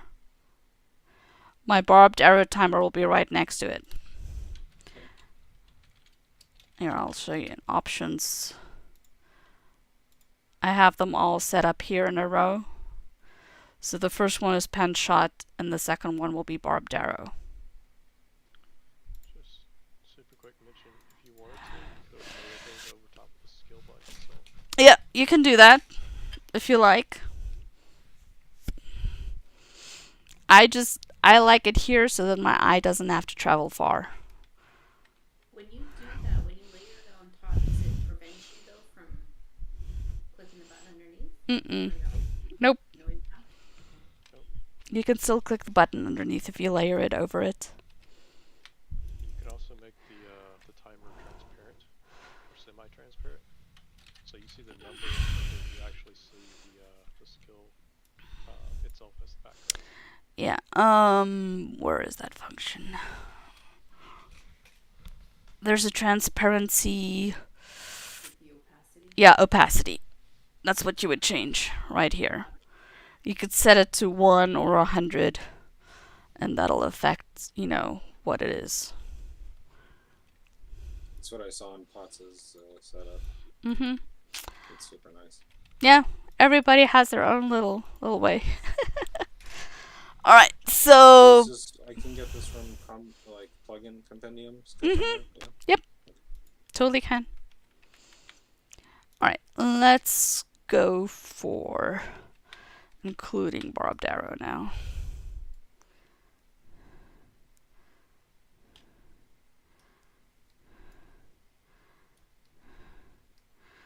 I always want to start off with Heartseeker, and then I can build off of that. See, now I've got 2 of them to keep track of here.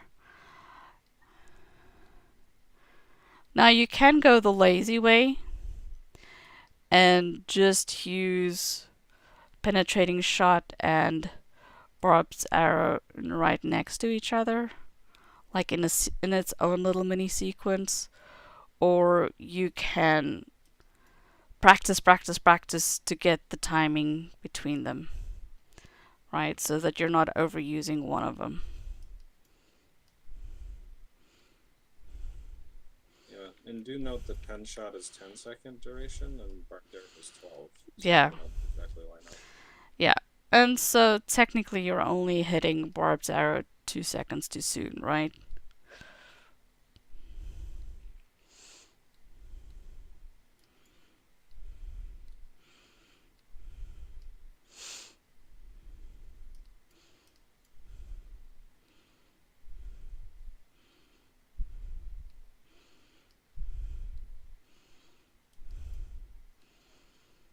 Okay, my Bernhard is going to be up in a second, but I'm going to wait until my Heartseeker is full. I'm also going to want to make sure that my pen shot is up when I do my Heartseeker, like so. So I can get the most damage. Now that fade in where it goes really big and then fades down to the timer, Is that something that you set up, or is that automatically the way it's set up? That is a setting and skills timer that you can turn off and on if you want. You can also adjust the size of that pop-up. I have it set to 200. You could set it to 1,000, so it fills like the entire freaking screen. Yeah, because that would be helpful. Then you know you got just a couple seconds left. Mm-hmm. That's pretty cool. I just like to pair penetrating shot and robbed arrow because it's one less thing for me to keep track of. But like I said, if you really wanted to optimize it, oh crap, my training dummy stopped. It disappeared. I'm not gonna redo that. We were only 30 seconds away. I would have gotten the numbers. But y'all see how that rotation worked, right? Of keeping both of those up at the same time.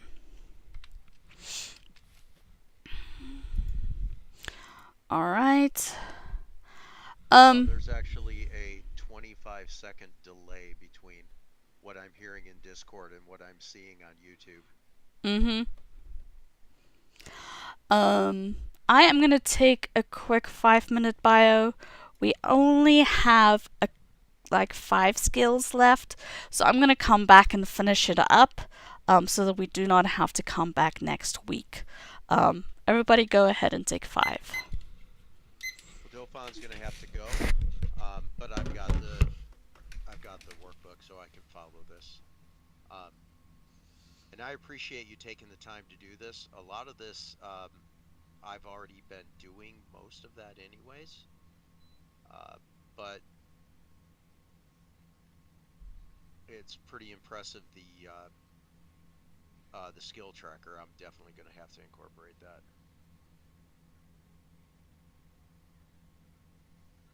Yep. Kind of ditto, different details, but similar idea for me as well.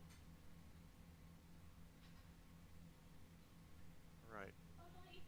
Well, again, I have to go, but thank you, and we'll talk soon.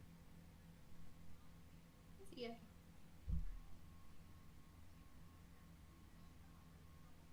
So lift log, I think your question earlier you were asking was, I think you were getting to transferable skills.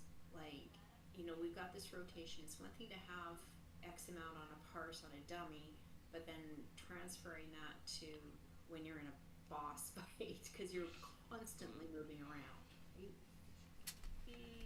To some extent, but more I was trying to transfer it from that first exercise down to what I didn't realize was the last exercise. So I was just getting massively ahead of her. That's Oh, what was got it. Got it. So she's got the right idea here. It's just a different method. Yeah, this is good. Yeah, no, I think it's great. Just practicing each one step along the ways. I am back. Yeah, when I was first starting to set this up, I took the scientific approach. I was like, okay, I need to test each and every one of these things so I can have a full, clear understanding of how to build my rotation out. I think this is a great exercise to do, honestly. I've definitely found a couple things that I need to change that will make a very significant difference. So it's good. I'm glad. That's the whole reason for today.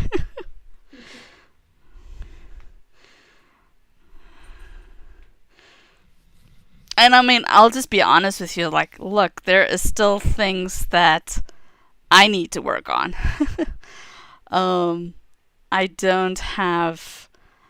do not proclaim to be the best hunter doing the highest DPS on the server. That's not me. I am a work in progress.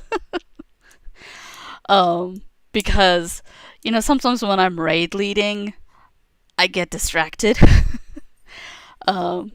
Because I have to be more situationally aware, and so my rotation sometimes reflects in that.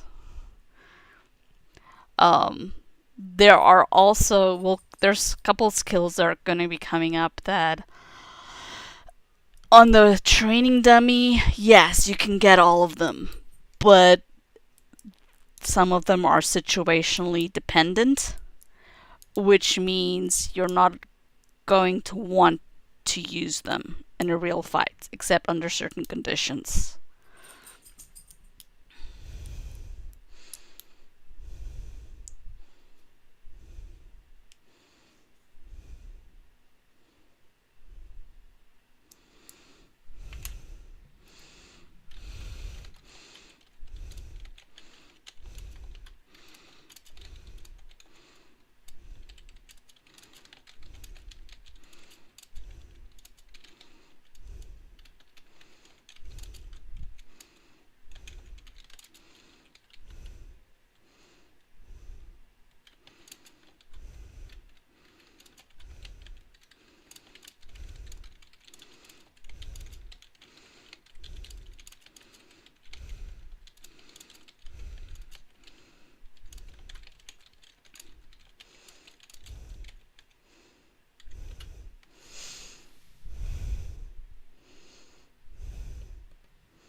Okay. Swift bow question. Mm-hmm. When the Swift and True is up and we're spamming the Swift bow, if our upshot is back, should we take a break to do that? Yes. Okay, just making sure.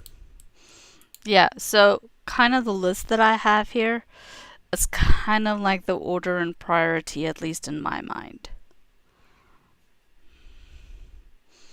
So, Heartseeker on cooldown, Upshot on cooldown as long as you're at 9 focus.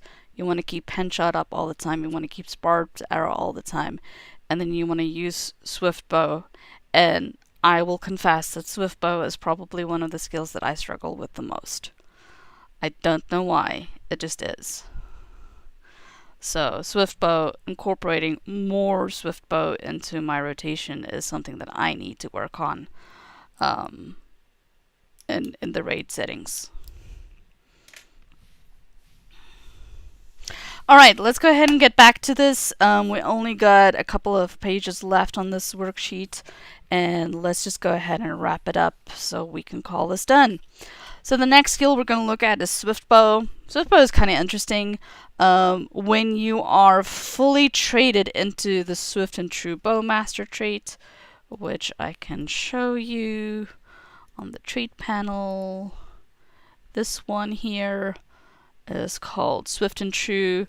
All the way up in 5 you get plus 30% Swift Bow damage, and Swift Bow becomes an insta cast, and that is if your quick shot has credit in order to do that. And that's what the Swift and True means. It does not, unfortunately, shorten your cooldown of Swift Bow, which is still 10 seconds. So you probably will only be able to get one Swift Bow off while Swift and True is on, but you should still work Swift Bow into your rotation on cooldown. Okay, so now on a practice dummy, what we're going to do is going to incorporate Swift Bow into the rotation, and I'm going to attempt to hit 40 Swift Bows. Don't hold it against me if I do not. Just saying that up front. Alright, here we go.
The other reason I like to use barbed arrow after pen shot is because it'll help me get that little bit of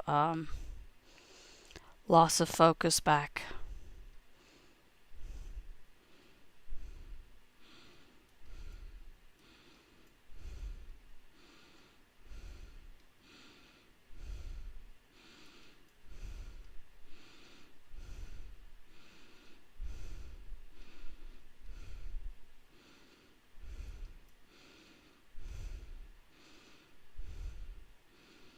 You're going to have burn hot come up. Make sure pen shot is up. Get those other two off. There we go. Shit. The other thing why I don't like using swift bow sometimes is because there's stupid long induction.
Alright, that was 350k. Got 9 heart seekers off, 23 upshots, 126 quick shots, still too many quick shots. Swift bow 42, that's not too bad. Yay, I made it. I got 42. Barbed arrow, 90 bleeds, that's good, that's in zone. Pen shot was 18, that's good as well. Okay, so do y'all think I can graduate to the next exercise? I have faith. Alright. The next two skills are a combo skill. We've got Blood Arrow and Exsanguinate. Now, Blood Arrow is going to be your primary corruption removal skill. So, you're going to use it for that purpose first and foremost.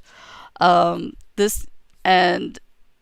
you're going to do it for that because of the survivability of the group. However, if you're on a target that doesn't need corruption removal, or if you're not responsible for corruption removal, then you would just use it as you would on a training dummy. And that is to unlock Exsanguinate. You have to hit Blood Arrow first in order to unlock Exsanguinate. Now, Exsanguinate is a bleed that does 45k damage every 2 seconds for 20 seconds.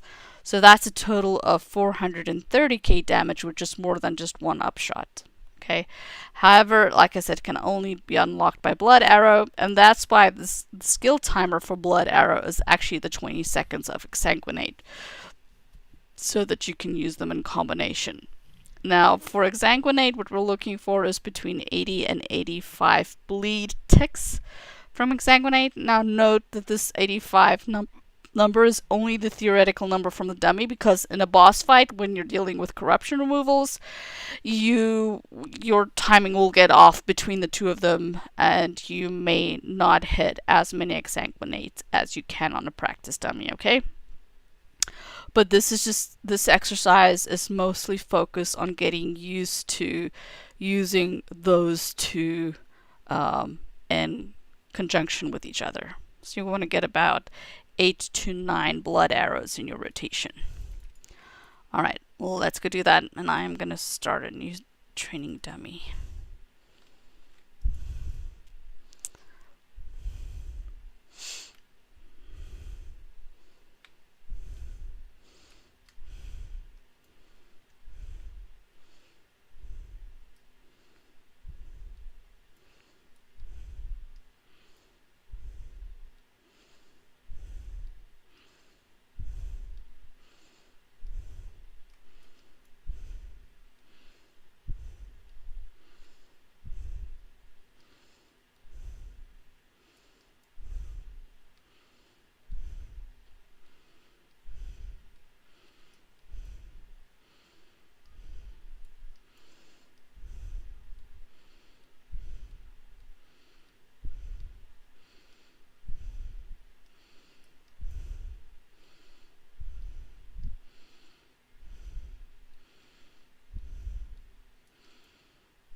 made a couple of mistakes there.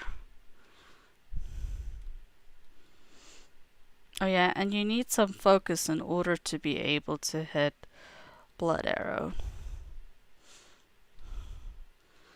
So it's good to try and not use it after upshot.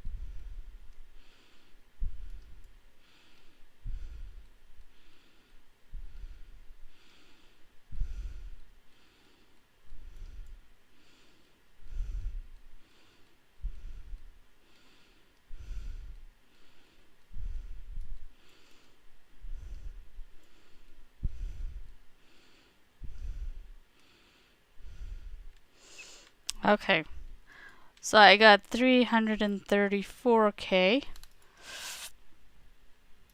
I messed up a couple of times, I know that. So yeah, my upshots were too low. I need to work on getting at least 2 or 3 more. Heartseeker was good. Swift Bow was good. Exsanguinate was good. Oh, Exsanguinate should have been over 80. I got 77 ticks. Pen shot was 17. Needed at least 1 more there. So I got a little bit of work to do when I'm trying to incorporate those two in my rotation. There was a couple of decisions that I made that I should have done otherwise. Okay. Next one is Rain of Arrows. Now, Rain of Arrow is a fantastic AoE skill, okay? Especially if you have the foreset for Hidden Horde.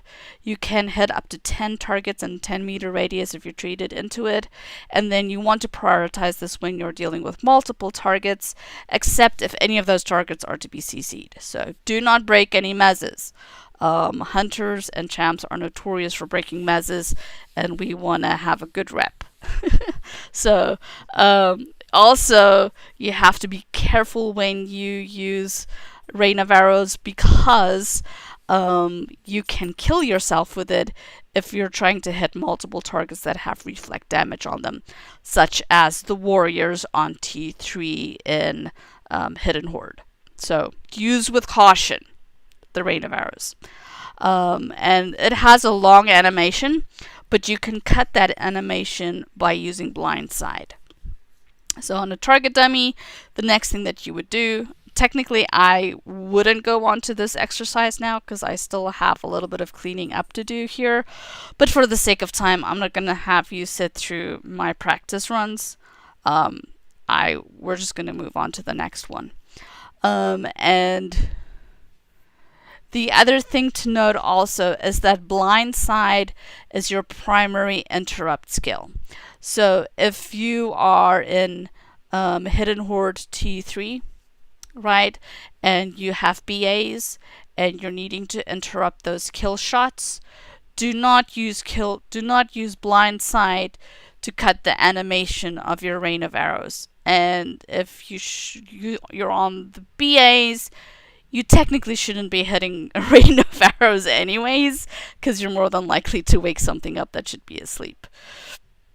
But that's when you would use Blindside. So there's those decision points during gameplay that you need to make in terms of when is it okay to use Blindside to cut the animation of Rain of Arrows, and when do you need to keep it in reserve in order to do the interrupt. So for example, on Sarkborn, on that third boss, right, when he does that Heart of Fear induction, if the tank has the purple eye and is away from the boss and you're a hunter and you don't have it, the purple eye, then you would use Blindside on the boss, right, and save your entire group.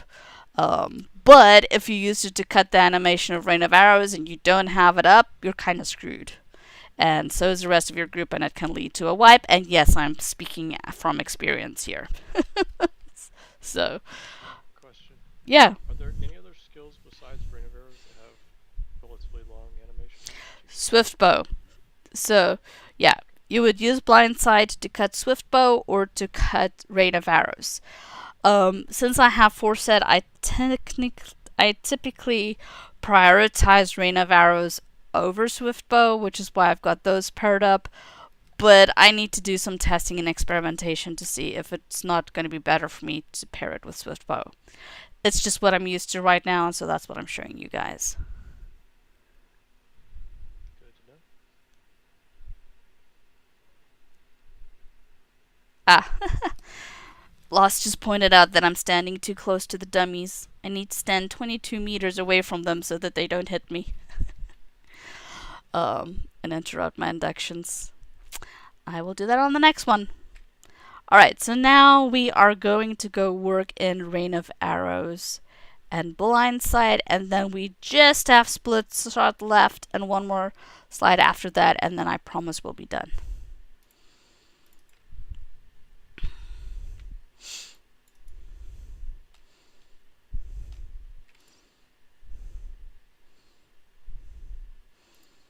Okay, let's see.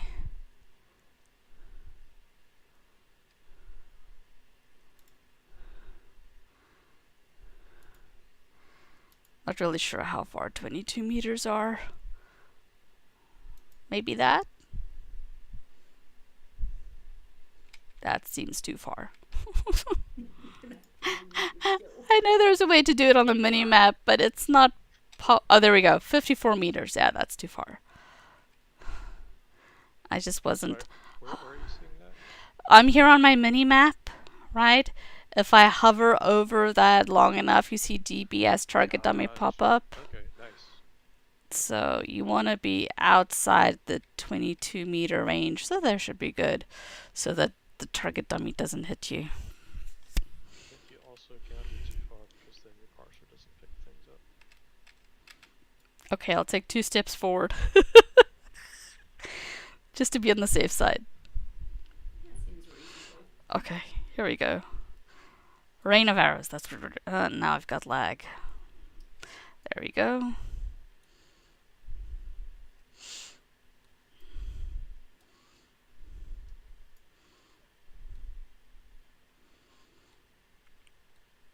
Wow. Okay, this is lag. This is not me. Alright, I like to prioritize that for my opening 20 seconds. And then I gotta be quiet now and focus.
Okay.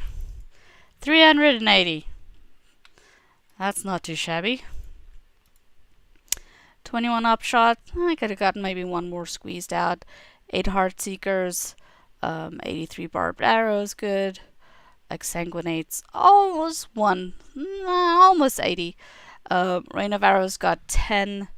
We were shooting for 10 to 12, so that's good.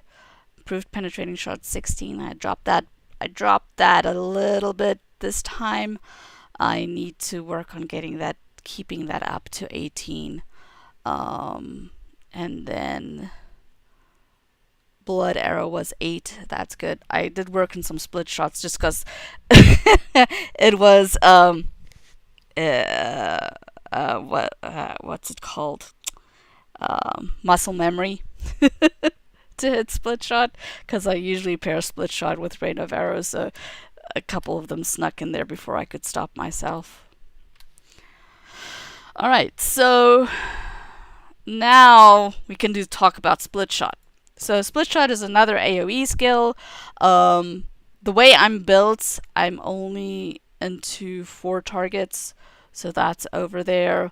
It kind of has diminishing returns after that, but you could get it all way more targets, but getting 1 point into it is sufficient enough to make it an AoE skill. I usually pair it with Rain of Arrows because Split Shot has a 10-second cooldown and Rain of Arrows has a 12-second cooldown. So I just typically do, I either do Split Shot, Rain of Arrows, and then Blindside, or I'll do Rain of Arrows, Blindside, and Split Shot. Because if Rain of Arrows is up, I'm going to use it first because it has the longest cooldown, right? So I use any combination of those depending on what it is, using Blindside obviously in combination with Rain of Arrows.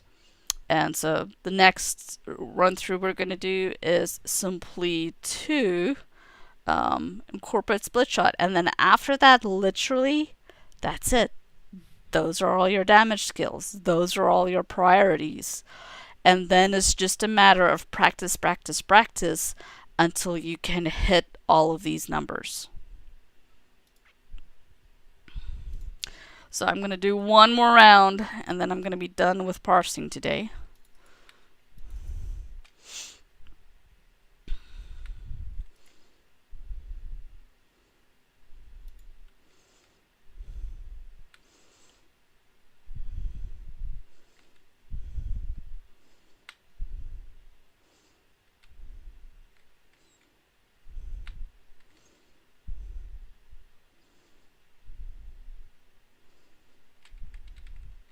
Okay, here we go.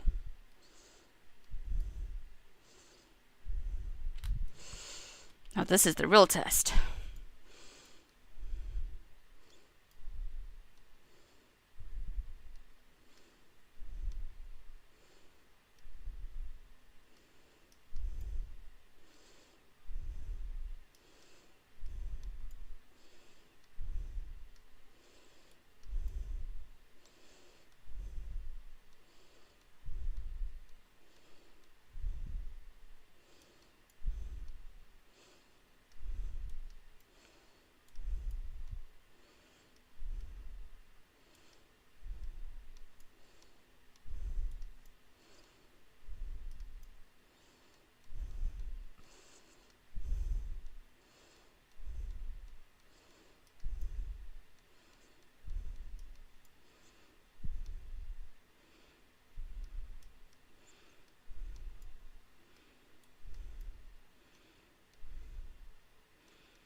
That's it. 408. That's my highest parts to date. Alright, I got 21 upshots, 87 quick shots. I tried to this time very hard not do as many quick shots, but substituted swift bow for quick shots, which I think made a big difference for me. I still feel like I could do probably a couple more swift bows instead of quick shots. Barbed arrow is 87, good. Heart seeker is 8. Exsanguinate 79. Split shot was 9. Rain of arrows was 9. Barbed arrow, blood arrow, good. So yeah, I think I did fairly well there. I think if I compared that against our list here, quick shots, not too far off. Heartseeker 8, upshots 21. Could probably have gotten at least 1 or 2 more upshots off. My pen shot, where is that? Pen shot is 16.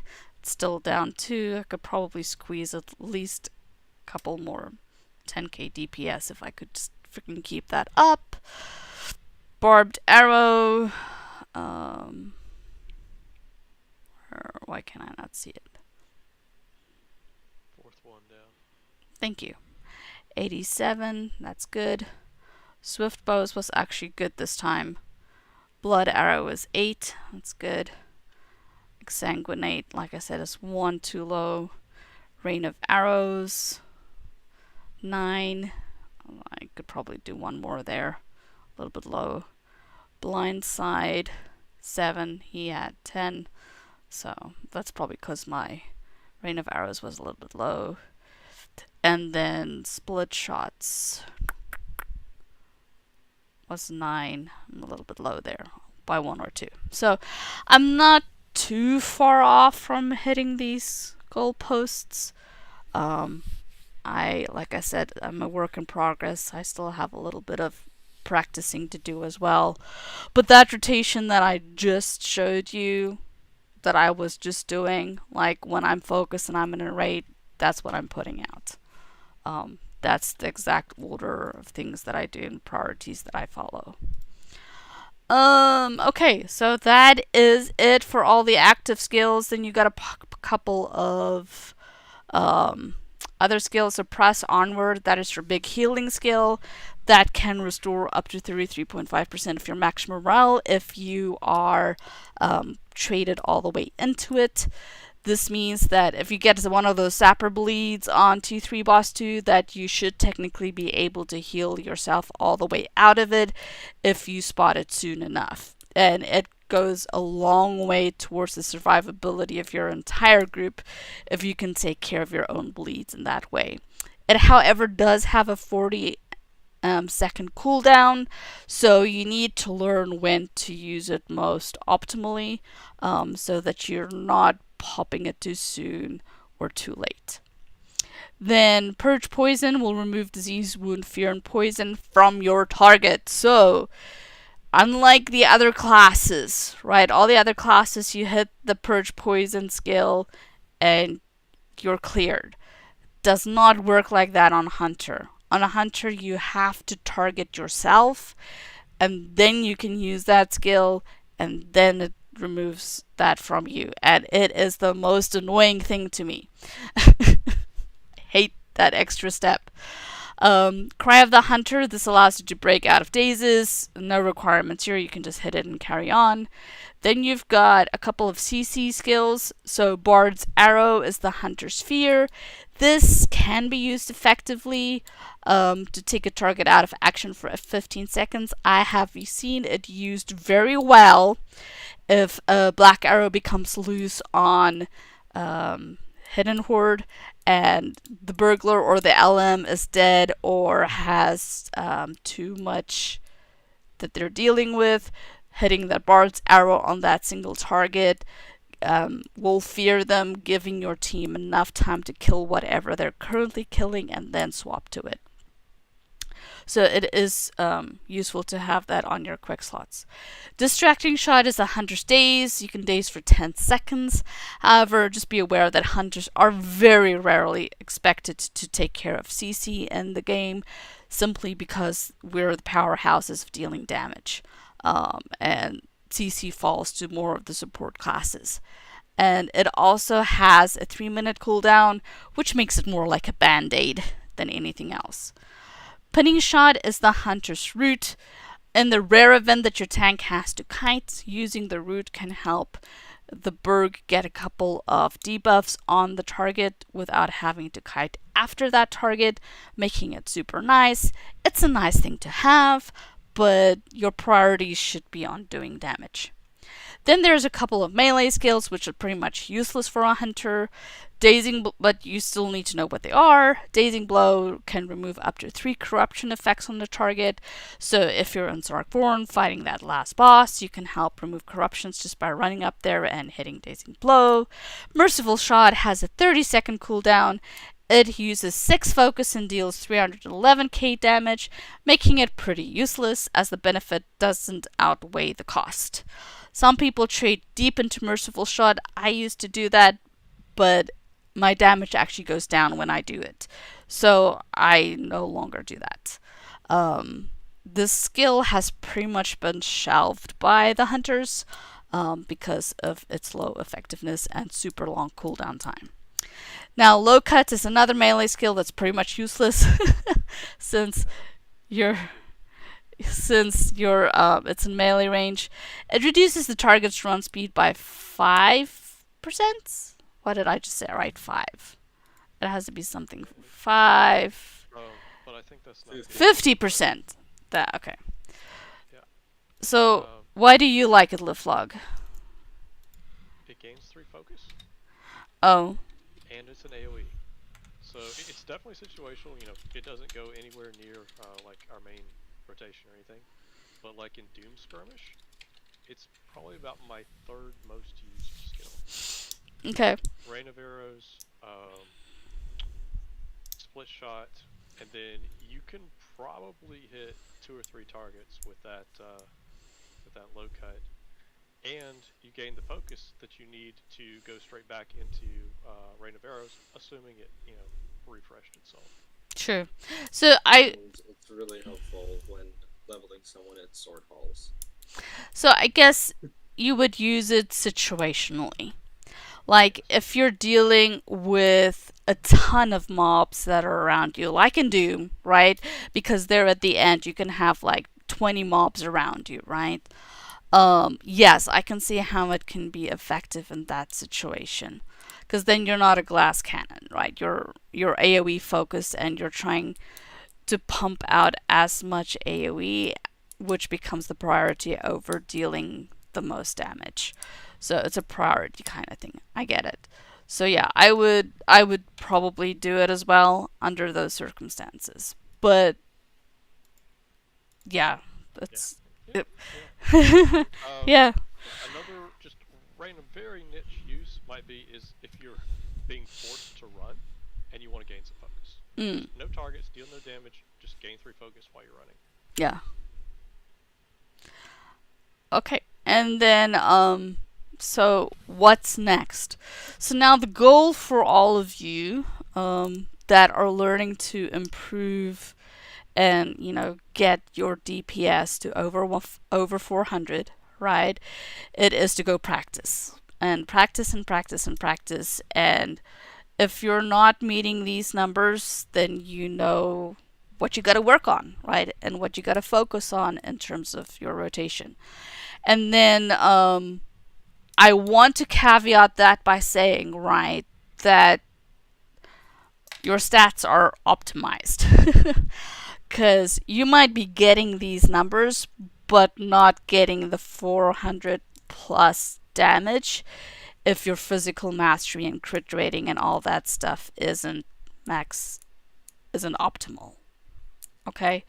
So you gotta work on your builds, you gotta work on your virtues, and you've got to work on getting to the practice dummy and running these and getting comfortable with knowing what to prioritize when. I want to thank everybody here for coming out today and being part of this workshop and help test out this material for me. I will take any feedback, and every feedback that you have, you can just message me privately in Discord, or you can send me an email at miloa@miloascape.org if you want to give, if for those in YouTube world that want to give me feedback. I am more than happy to take that because I am trying to get this workbook into a state where I can then go ahead and create a YouTube series around it, to help even more people with their hunters. And then, if you are on the Brand New Wipe server and you would like to join our community, send me a message via Discord and I'll hook you up. And then for those of you guys that are here in Brandy Wiped and you want help, like individual one-on-one coaching on your hunters, please let me know. Or you can simply go up to our coaching section right here and then just click on the form and submit your request. We have more than capable coaches to help coach you through your rotations, help look at your gear, and help get you over that 400k hump. Other than that, I am done. You guys made it.